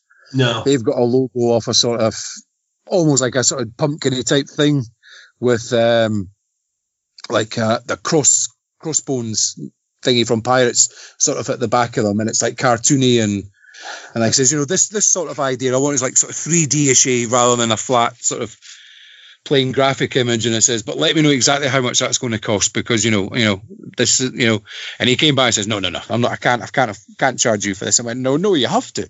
Are you absolutely sure? Because he says, no, he says, you've been promoting my stuff for years, you know, how about you put on, you know, an advert for me on your website? So, you know, we came to that thingy, but I know for a fact that wouldn't, you know, I would have been able to say, right, that's fine. You know, I wouldn't have had to do the old, there's the old Billy Connolly sketch where he goes to buy a rug, and he goes, how much is that rug? And he goes, fucking hell. You know, I could feel the hairs coming out of my vest and having to fucking back away like before I hit him because of the sheer shock of how much a fucking rug cost. And I've always got that thing. I hate being embarrassed saying, okay, right, I can't afford that. Right. Because then your worst worry is they'll come back and say, okay, well, how about this? And I don't like that. But yeah, I sort of had a battle to and fro with Chris for him to take any money from me, but we came to a mutual decision. Okay, that's fine. Well, which is great, because, you know, it shows that people respect you as well, if you know what I mean. He would never have done that if he didn't feel that what I've done for him over the years in terms of sharing his tweets and featuring him and not actually had any impact on him, you know, which is nice, but still feels odd. But I love it. I love it. It's fantastic. I couldn't have asked for a better design from anybody. I love it. I love the logo too. I just wanted to touch on thick skin. I think it's like really important to have in this business because, I mean, I got loose lips too. Like I'll just say, and I don't mean it in a mean way, but I'll tell people I don't give a fuck. Like I don't care what most people think. Like with you, I do. You're my friend. I care what my friends and some of my family think. But for strangers, I don't give a fuck. And when you're writing, or if you want to be an editor or anything else in the business, I think that's really important. Otherwise, you're going to let a lot of things bother you. And when it comes down to it, like how you have your own view and I have mine on what it takes to be an author, people seem to take that the wrong way and use it, take it as a personal attack. Like you're insulting them when you're trying to just give positive feedback or constructive criticism. Yeah. It's just interesting. As soon as I made that comment about, you know, you have to make a decision whether you want to be a writer or put food on your table, I thought I shouldn't have said that, because that's going to get so many people going to take that the wrong way. I said, I backed it up for a reason, because I feel the same way. So if anyone has a problem with that, get some thick fucking skin. That's fine. It took me years to get a thick skin. You know, it used to be any little affront to me. The smallest affront was, you know, like them basically spitting in my face, and I would get really angry and, you know, right, I'm going for you. But, you know, it takes it, because it does it initially, you know, it feel like a person, but then you've got to realize it's not a personal attack. No. Unless it's coming from a place of sheer hatred and sheer just dickishness. Any sort of criticism of a writer is coming from not a place of love as such, but, you know, you don't want a writer to fail. No. You know, you want them, and if you can help them in a review or just even talking to them online, you know, sometimes every now and again you get a writer puts like a paragraph up on Twitter or Facebook and asks for opinions, and everyone says, oh, it's brilliant. And you're sitting there going, it needs a bit of work here. But am I going to be the first one to say this? Because you know, as soon as you're the first one to say it, everyone's going to pile on you. But you have to understand it comes from a place of goodness, maybe not a place of love, but it comes from, you know, your heart's in the right place. You want to help them, but it takes a while for people to realize that that's what you're doing. You're not actually being a dickhead. You're actually trying to help them out. Yeah. And I've lost friends over not friends, but I've certainly, you know, lost, you know, Facebook friends and connections on social media because people don't understand that, and they think I'm an arsehole. I mean, there's lots of people who think I'm an arsehole, and yeah, I can be an arsehole, but you know what? I'm me, and I ain't going to change. Yeah, no, I hear you. And for those people, like, I don't know if anyone listens to this episode and I view someone as a writer friend and they're like, you know what, fuck you for that. Okay. Well, I guess, like, I'm just saying how I feel, and I've heard this echoed by successful authors and editors and publishers, and I'm not parroting them. I just, from my own experience, I've had so many rejections like everyone else, and it sucked at first, and now I'm just like, okay, what can I improve? Like, it's just about being a better artist, basically, I guess. I mean, everyone's had rejections. Everyone from Stephen King right down to Little Jimmy, who's just published his first novella yesterday, has had the slew of reviews from 1 star to 5 star. And people who get caught up on this whole... I hated putting stars and ratings on the reviews. And I tried it as an experiment to see if it helped getting the stuff shared and if more eyes on it. And it does seem to work, which annoys me, because a lot of people will just scroll past to the end to see what the review rating is. No kidding. Rather than actually reading the review. And I think I've gone to this stage where I'm at this sort of halfway house where half of them have it and half of them don't. And I can't quite decide which way I'm going to go. I think I'm going to go back to just getting rid of them. I would much rather than a star rating, I think like a A, B, C, D, E was better, because people don't...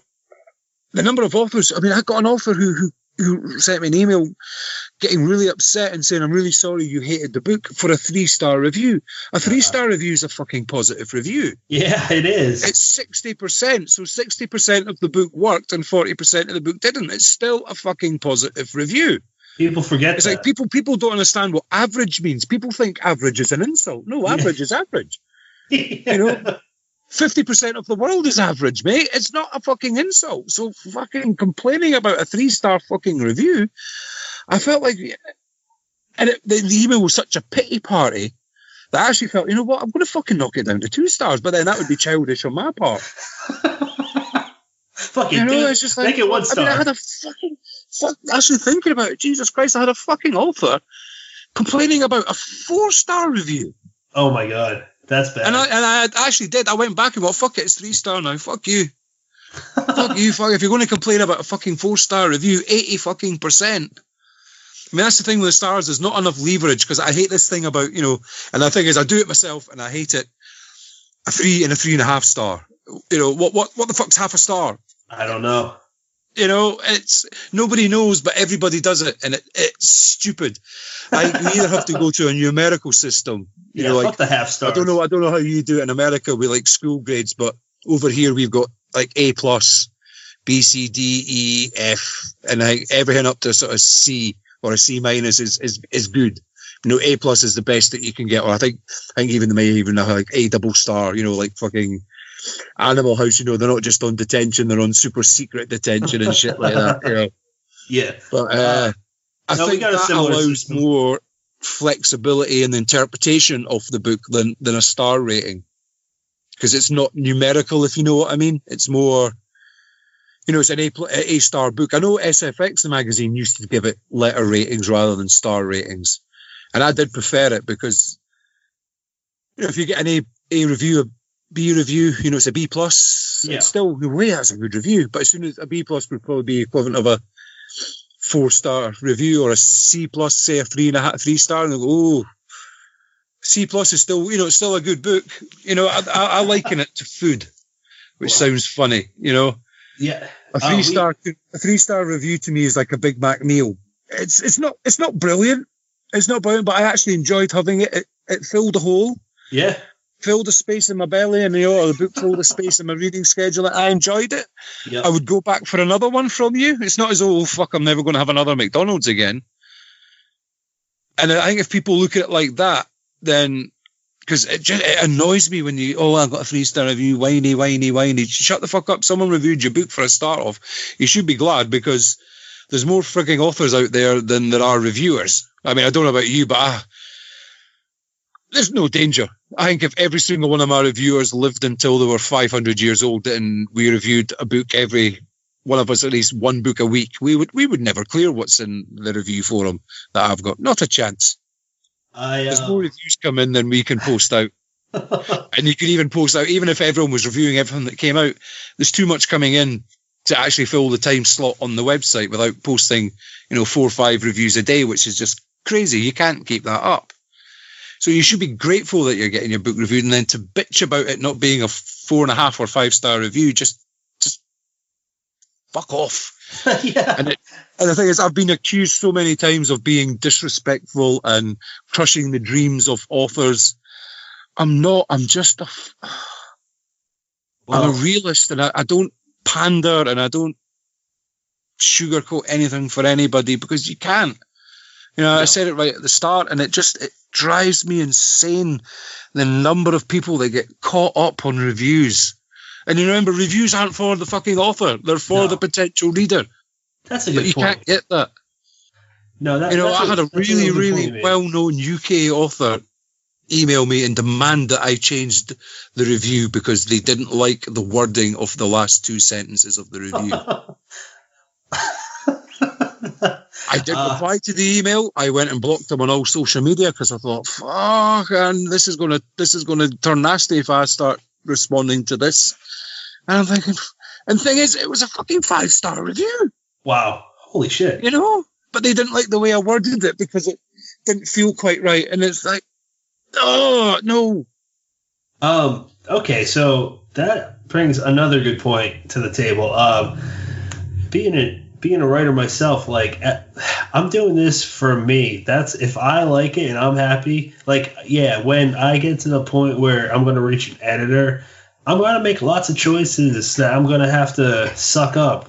You are going to have to cut a lot to make it look better. And at the end of the day, I'm still doing this for me. So why the fuck do I care if one person in the world or a couple don't like it? Who cares?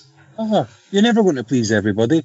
I can't even please everybody in the family at any one point in my life. So I'm not going to please, anybody else who doesn't know me.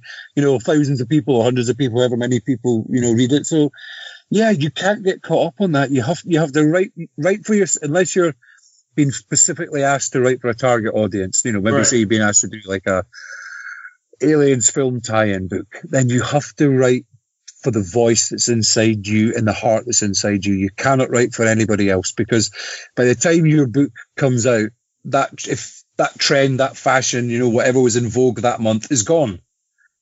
So you can't even write for that. You have to write for the story that is inside you. And if you can't stay true to yourself, then you're doing it wrong. I may be wrong because I'm not a writer, so I can't really look into the head of a writer. But for me, I think that's how you have to write. No, I mean, I don't think you have to be a writer. Your finger's on the pulse, so I think it's fair to say you got a good understanding. I'm just gonna throw this one. I think it's a trend. I'm not sure how anyone's gonna take this, but I've seen, and I'm not hating on any of them because I haven't read them. I've been seeing fictional books about Trump, and there might be some great books in there, but overall, it's a trend. He's a president. Even if he serves another 4 years, we're going to have another president we might like or might hate. And the way I see it, I'm a history guy, specifically American history. I'm not here to debate anyone on this, but there's been some pretty questionable presidents, and Trump's just going to be another section, a little sliver of history. And I don't mean to make this a political discussion at all, but I just think that it's funny to see what was popular 5 years ago. And if we wait long enough, we'll probably laugh at what's popular now. Yeah. Yeah. I mean, the one thing I will say about Trump and his presidency, and it's pretty much mirrored over here. I think it's going to lead, so long as you're not writing, Trump fan fiction or Trump anti-fan fiction. But if you're using the political climate that has arisen through Trump and certainly over here with Brexit and the Tories and because I mean I think the Tories are just like a failed clone of Trump in his politics. They want to be him, but someone forgot to add a couple of bits of DNA, so they're just this sort of pasty white upper posh bastards who think fuck everyone else because it doesn't matter if the company goes down the toilet because we've got enough money from Daddy's bank account to keep us going for as long as possible. Must be nice. It reminds me a lot of the 70s, certainly the 70s in the UK. I'm not sure. I suppose the 70s was probably the same in America because you had Nam, that was the 70s, wasn't it? So Vietnam was 55 to 75. America, yeah. I don't know when America got involved, but I was born in 89, so I can't tell you firsthand what the 70s was like. Jesus Christ, 89. That was the year I left high school. I'm only 31. Fucking hell. But so certainly probably in the UK it was like from 76 to sort of 80, 81. It was the sort of political climate felt the same. There was a lot of racism around. The working classes here were, under the thumb and under the hammer. And, that it led to like the punk movement. And it led to a lot of great horror. In America, that was, the period of really brilliant.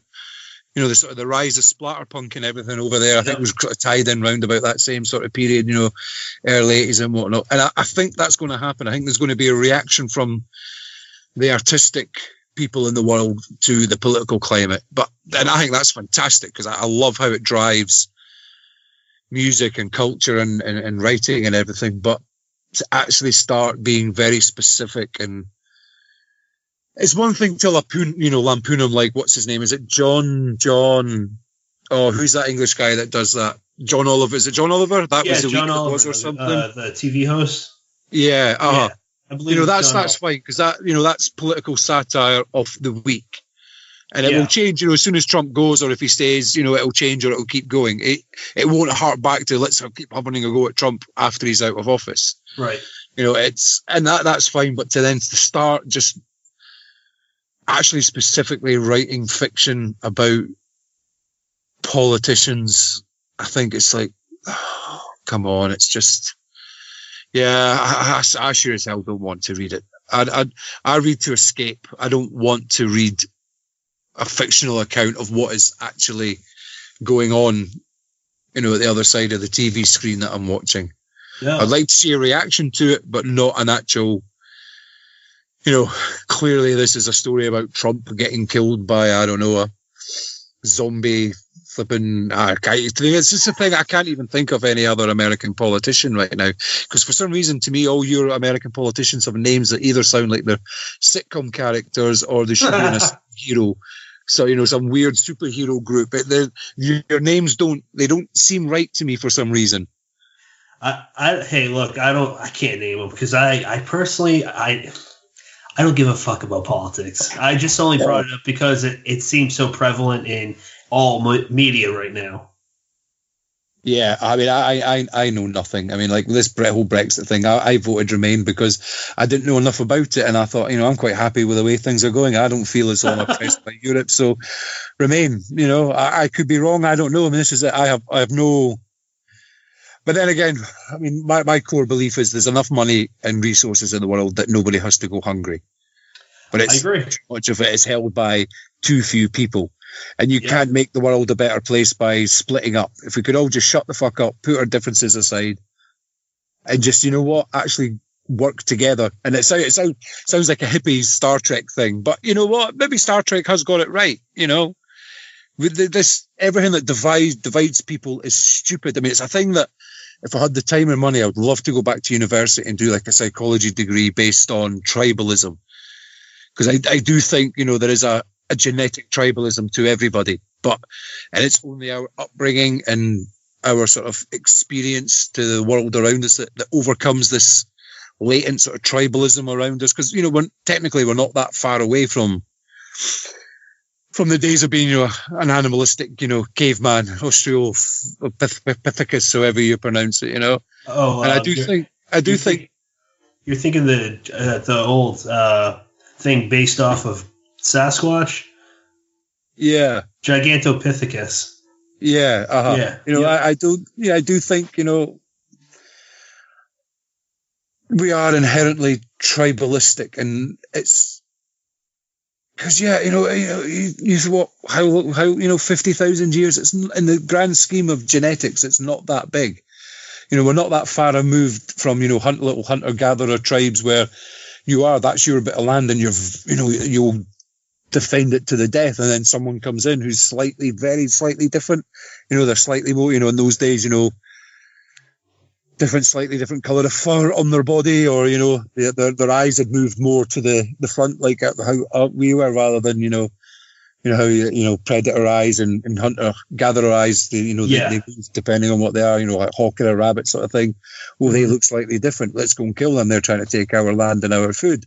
They're probably not thinking that in terms of actually vocalizing it and thinking it, but it's just the natural reaction. This is my all animals are territorial.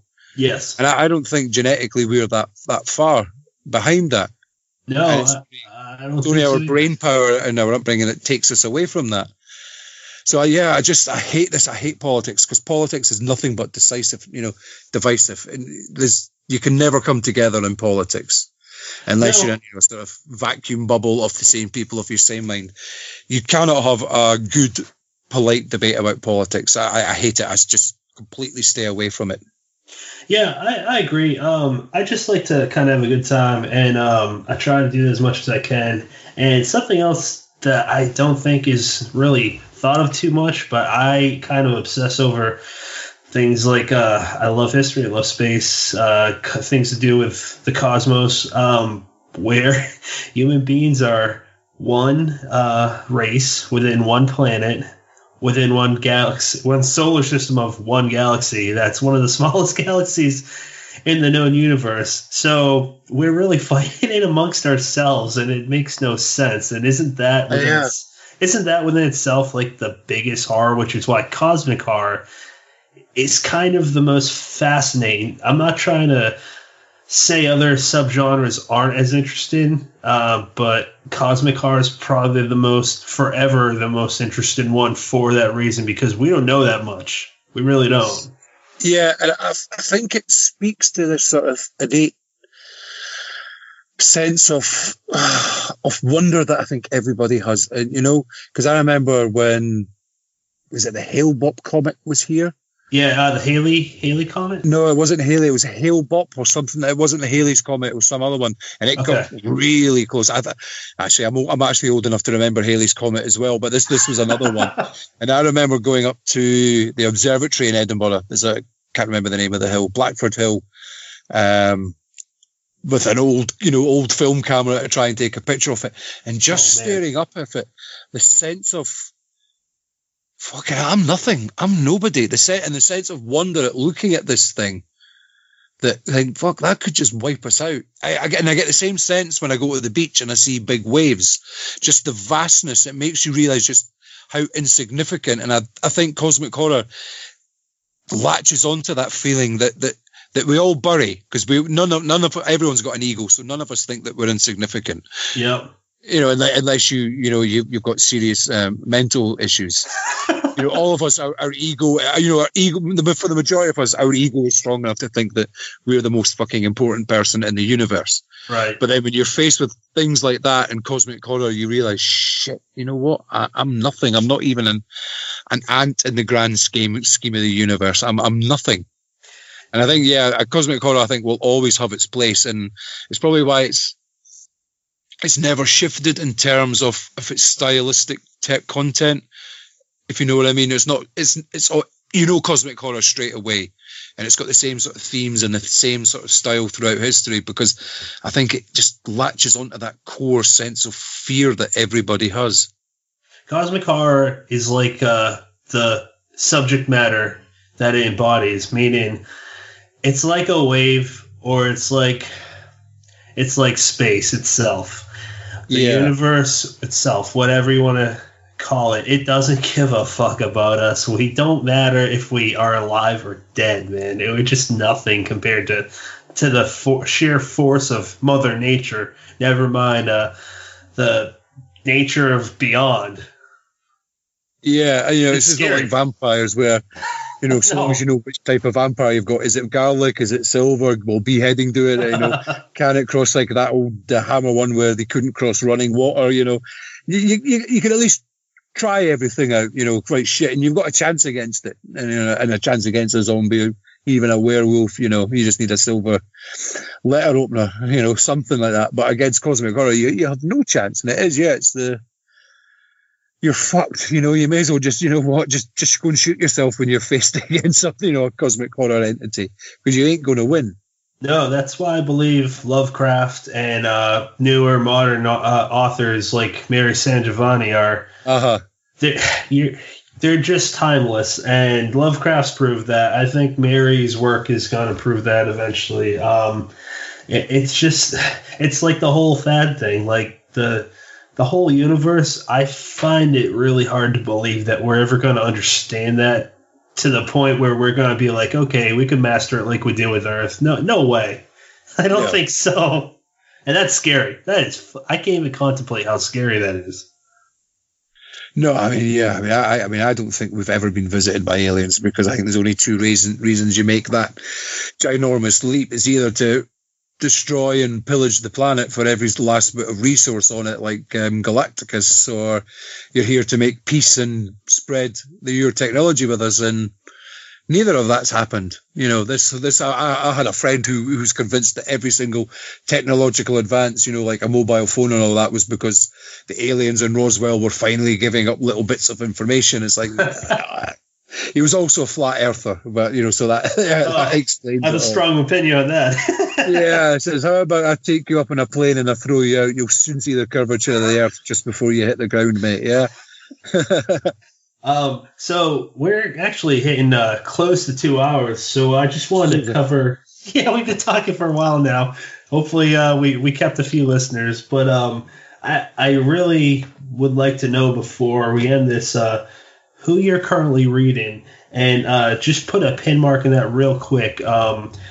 As far as your intros go, earlier in this episode, you mentioned that you're doing an intro for Kit. I read an intro for Lex H. Jones's The Old One in the Sea.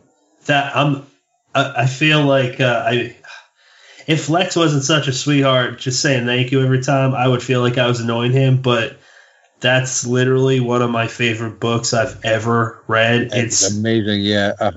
It deserves a place next to The Hobbit in the sense where it's meant for children, but it is enjoyable for everyone. Your intro, along with his, the tone, the emotions were perfect. Not even as a father, just as a reader who felt like a child, and that's really what those types of books are meant to do, I think. Yeah. I mean, for me, it had the same sort of feeling that I got when I first read Ray Bradbury's Halloween Tree. Okay. It was a kid's book, but I got so much out of reading it. And Lex's book has the same sort of feeling. Yeah, it's a book that if my kids were young enough, it would be a book that it would be one of those first books that they learn to read it on themselves. Because I did that with all my kids. We would read the kiddie sort of picture books, and then they would move on to proper textbooks, prose books. Mm. And I would read it to them first, and then we would sit down and they would read a chapter, a page back to me, and we'd read it together. And I did that with both my kids with a Halloween Tree. And if they were young enough, I know that's a book that we would have done exactly the same with, because it's got that much power and heart to it. Yeah, absolutely. That's well said. So I just, last thing I was curious about was what authors do you feel, let's start with UK, because you made a good point. And like Women in Horror, thanks to a few friends that kind of pointed out that I kind of gotta make female authors more well known to myself, I feel that UK authors should also have a wider audience. So let's start with UK horror authors, or any genre if you want. Who would you recommend to definitely read and jump your to be read pile? Jump to the top. Well, I mean, let's start with who I sort of class as three of the best. And I hate to say female authors, because they stand shoulder to shoulder with any author who ever lived. We've got Priya Sharma, Laura Mauro, and Georgina Bruce.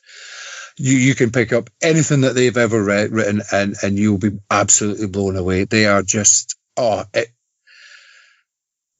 exciting, they're exhilarating. They're going to take the genre, and even if they move out, because I know Georgina, did you listen to the This Is Horror podcast with Laura about how she doesn't even know which genre she sits in, and she's happy to be called a horror author, but she doesn't even know if she reads horror. So it doesn't matter where she goes. Those three are just they are definitely must reads, and yeah, they're fantastic. Even like Penny Jones for another female one. I think I'm terrible when people ask me to list people, but like Phil Sloman, Justin Park, we've mentioned Kit, John McNee, he's another fantastic one. I'll try and keep it to the sort of the smaller publisher end of the scale, but we've got Tim Leben, Mark Morris, Adam Neville. So I haven't heard that episode yet. I just started getting into This Is Horror podcast because, like I said way earlier in the episode, I'm kind of catching up as of last year, even though I've been in it for, I don't know, 5 years now. I'm really just I started diving nose first in the deep end once I became a reviewer. And I haven't heard that episode yet, but I have read Naming the Bones by Laura. I really enjoyed it. The ending, though, if a book isn't, and I'm not saying hers isn't, but if a book is so-so or just barely readable or whatever, however you want to word it, if they have a killer ending, that just makes my opinion jump. It wasn't the case. It wasn't the case with Laura's book. Like she's a great writer, but that ended, man. Did you read that? Yeah, that was fantastic one. I was just like, I'm pretty sure it said out loud, "What the fuck?" Yeah, and I mean, like for another author, I can't believe this is it. You always, oh God, I can't believe I never mentioned him. If you want absolute, going back to this almost the Sharknado sort of idea, Duncan Bradshaw, his 2 books, Mr. Stucky, about a possessed vacuum cleaner, and Cannibal Nuns from Outer Space. I think for Cannibal Nuns from Outer Space, I think the review said this book is utter bollocks, but it's the best dog's bollocks that I have ever read. I don't know if you have that expression in America, but the dog's bollocks is a UK expression for something that's absolutely brilliant. And it is. It was just, there's a whole chapter in it where there's this arsehole taxi driver who's recounting a story to his passenger, and the story is basically him retelling the plot to Predator. And you know that he's doing it, but you're sitting there absolutely pissing yourself with laughter at the stupidity of it. And you still want to finish this book. I have never finished a book and actually had the muscles in my face so sore from laughing and grinning. Oh. He's an author you really have to check out. It's like the Mr. Sucky book. He even published it as though it looked like a manual for a Hoover. Yeah, I saw that. Yeah, that's A5 hilarious. size floppy with, sort of the greyish paper that you get in these sort of manuals. Yeah. Absolutely brilliant. Duncan, I can't believe I forgot to mention him. He was amongst one of the few that I first met. I don't know how it happened, but I was introduced to the UK writers first, and Duncan actually sent me those 2 books, the e-copy. I just, being a reviewer now, man, I got so many fucking books. I gotta get to those 2 books. I gotta get to them soon, but it's so hard to read quick, especially when you got a family and a job and shit. But for me, I'm not saying one's better than the other, but the few that come to my mind right away, Rich Hawkins, I fell in love with this. God, yeah, see it there again. Fell in love with this trilogy, the Last Plague trilogy. Like, holy shit, why isn't this movie? Who else? Andrew Freudenberg. God, yeah, again, yeah, see this. I hate when people ask me this question because I always miss people out. Yeah, and Freud's just such an amazingly wonderful guy. He's absolutely brilliant. He's a great guy. A big cuddly teddy bear. He's brilliant. Oh, him and you look like guys that you wouldn't want to fight with at a bar. But God, no. He's like a Care Bear in a leather jacket. You'll probably kill me for saying that, but that's what I think of him. Yeah. If you start talking to him, you realize real quick, this guy, he might be able to fuck me up. With me, he's good, but like I want to be his friend and give him a hug. And Lex H. Jones, I fell in love with that guy as an author, reader, just based off of that one book. Sometimes it's all it takes for me. I want to read more of his books. And then Laura, am I going to fuck her last name up? Morrow? Is that how you say it? I pronounce it Laura Mauro. I feel like she's made a comment about this on one of her accounts. I just can't remember. If I fuck that name up, I apologize. But something that I love that she does, I know she doesn't do this as a business. She makes those little stuffies. One of you. Yes, I've got one of me. I think I was one of the first ones that she made, I think. It's great. And she made one of, for those that don't know, in Lex H. Jones's books. It's about young H.P. Lovecraft that becomes friends with Cthulhu. He calls him Ulu. There's two stuffies of Howard Phillips and Ulu. And I asked Laura, I messaged her, I'm like, can you please make these for me? And she sent me pictures last week. She's like, they're done. And that is just amazing. That's brilliant. See, that's Laura all over. Yeah. I'm so excited. I'm going to put them on my writing desk. I got to rearrange it, but Laura's just like, everyone you mentioned that I know, they're just such sweet people. Yeah, I mean, that's the thing. I mean, I know nothing about the sense of community in America. I know there was one author said there's no such thing as the horror community, and I thought that's absolute bollocks, because you come to British Fantasy Con and just the sense of joy and happiness that everyone has when they see people that they haven't seen for years or even, a couple of weeks. It's brilliant. Everybody knows everyone. There was a guy who had just made Wayne Fenlon, I think was the second name. I'd made a connection with him on Twitter a couple of weeks before last year's Fantasy Con. And I says, because he was local to it, I says, come along. And he was a bit nervous about thingy, but there's always someone there who will take a person that we haven't seen before, because it's not that big a community, so everybody kind of knows everybody. They certainly know everybody's face, and there's always someone who will take a newcomer under their wing and make sure that they have a brilliant time and they get to meet the people that they want. Like great. Mark West, there's a joke in the British horror community about Mark West, because, if you start talking to Mark West, you're never getting away because he knows everybody and he'll introduce you to everybody. And he's one of the nicest people you will ever meet. And for all the little fallouts and little disagreements that we have, when you go to places like this, you actually realise that, it's everything's just insignificant compared to the actual sense of family that's there. That's brilliant. Awesome.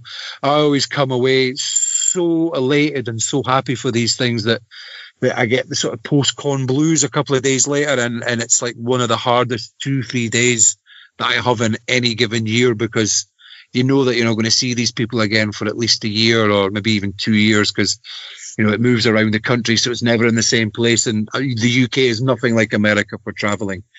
We talk about, oh Christ, it's a 300-mile journey. To you guys that's nothing, but right. For us that's close to a day's worth of traveling, because the travel and infrastructure in here is just fucking terrible, even on the train and a plane. Oh no. Like my friend Fiona, who came over from Ireland last week, she got onto the plane at the same time as I had to get on the bus to meet her in Edinburgh. And I live 12 miles away from Edinburgh. And I had to wait 20 minutes on her getting from the airport to where I was meeting her in the town centre. That is how bad it is. She can fly from another country quicker than I can actually travel in the same geographical region. That's insane. Hey, so we're actually hitting 1 hour and 58 minutes. That's, you know what? I think I love talking to you, man. I think I gotta pretty much wrap it up here. Yeah. Is there anything that you want to maybe let people know about? Keep in mind, this isn't coming out until the end of May, so is there anything that you got planned that you can talk about that is going to be happening around that time? I've got 2 big projects on the go. I mean, you know about one of them, the Secret 101 Club that we haven't really mentioned, and I'm not quite... I'd like to keep it kind of under wraps, but let's just say make sure when you start seeing the social media posts for this Pay attention to it, because it's the biggest undertaking I have ever done in 10 years. And surprisingly, it has gone so smoothly. I cannot believe it. It's for what I think is going to be the book of the decade. It's utterly unbelievable. There was like a sort of pre-launch at FCon last year where the author had 5 chapbooks that are tying in with this project, and he talked about the whole project, and everybody at the launch started off went, okay, that sounds a bit, and then by the end of it, he explained everything about the whole concept behind the story and the whole concept of the book and the actual mechanics of the book. Everyone just sat there and we're going, oh my, this is just fuckingly mentally insane, but I need to get this book because this is just fucking sounds like the best thing ever, and I think it will be. And I mean, I know you've read a couple of the stories, and I'm happy to be a part of it. Yeah, and I cannot believe, and it was one of these weird things. I was still half drunk. It was a Sunday morning, and Sunday morning at FCon's always a sort of, it's the chill out time. People are saying goodbye because everyone's getting ready to go, and there's the only sort of big things are on are the AGM and the awards ceremony. And I was sitting there, and it just like, bang, smack, oh, fucking hell. Right, I've got an idea on how to deal with this book. And I went running through to the PS publishing stand, because that's who's publishing the book. Oh, and nice. PS, the guy that owns PS was there, and Rob was there, and I went, right, Rob, you can tell me to fuck off, because it's but I've got this idea for this book. And just the look of sheer, my God, how happy he was that anyone would even be stupid enough to even attempt to do something like this was right. I'm doing it. Let's doing it. And it's gone smoothly. Everything there, everything's out. I'm just waiting on, we've got 25% of the secret stuff back. So, which was amazing considering how it wasn't that long ago sent everything out. So yeah. Another thing is I'm curating the, horror thread for the Chimera Festival in Edinburgh, sorry. It's only in its second year. I chaired 2 panels last year, which was good. And it's more like it's a book festival rather than a convention. So you can buy like a weekly ticket, weekend ticket for the whole thing, which will get you access to everything. Or say there's only 2 authors there that you want to go and see, you can spend a $5 and go and see that author, which is brilliant. But it's grown this year, so I've been in charge of curating the horror thread for that, and it's going to be great. I can't really say exactly who's going until we make the official announcement, but if you're anywhere in the UK and anywhere near in Edinburgh over the 5th, 6th and 7th of June this year, then get yourself to Chimera. You can, it's brilliant. There was a fantastic atmosphere there yesterday. It was like all these things I went into thinking, okay, sounds a bit, not quite sure. But within half an hour of being there, I thought, this is brilliant. This is going to take off. And everyone that I spoke to had a fantastic time there. I wish I could go. A lot of good authors coming. It's like the science fiction, fantasy, and horror there. Obviously why it's called, it's a play on the Chimera. And it's going to be amazing. I've got 2 big names in UK horror coming. And actually, no, 2, 3, 4. Yeah, no, actually, there's a lot because we had a surprise entry in today of another author. So, yeah, it's worth coming. There's a lot of big people coming, and it's brilliant. It's a good festival.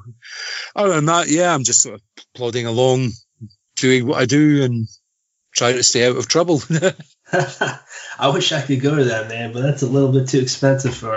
Yeah, I know. I've always wanted to come over to America to do the big cons, and I'm gutted because Stoker Con's over here this year, and scarce a care, man. Yeah, and I can't. It sounds silly. I just can't justify the expense to go into Stoker Con this year with everything else that's going on. So not silly at all. I get it. Gutted that I'm missing that. Sorry. Not silly at all. I can't afford to go over there. Yeah, well, I mean, Stoker Con's what, a 3.5 hour train journey away from me, but just the expense of everything. And you hear like Alan Baxter's coming all the way over from Australia. I don't think you could get further away. And I can't afford, a quick train ride down to Scarborough, but it's just not feasible this year, and I'm absolutely gutted. I was trying to figure out if I could afford to just go down, take the train down and get the train home at the end of the night, but I don't even think that's feasible. But yeah, you've got, you can't do everything. No. I'm fortunate enough where I get to go with my family to Scares of Care. That's my first con, and I'm excited, and hopefully my little guy has fun too. Oh, yeah. I mean, to be honest, talking to Scares of Cares, I asked Brian if he was coming over for StokerCon, and if he'd said he was, then I would have been, fuck it, I'll go and sell a kidney. I'll make the money get down there. Because, I mean, I've known Brian for, again, from before, Facebook and MySpace and all that. We've had our ups and downs, we've had the odd falling out, but the amount of respect I've got for Brian Keane is just unbelievable. I like to think of he's like the American version of me. I just don't have the balls to have a podcast to say exactly what I think and I tackle it. But, yeah. Well, speaking of that, you got my platform. You're more than welcome to come on anytime, especially, I don't know, for however long I do this. You're always welcome. Oh, man, that's brilliant. Cheers, man. Yeah, it was great talking to you. I can't believe 2 hours actually. No, passed. I can't believe it's been 2 hours already. I told you I can waffle on. I told you. That's without a drink in neither one of us, I think. But yeah, and that's me slightly still hungover, and you see me when I'm fully awake and on the go. Well, hopefully some people listen through the whole thing, and hopefully some people tell us what they thought. But I loved it. I really enjoyed talking to you. Again, anytime, you're welcome. So thank you for doing this with me, Jim.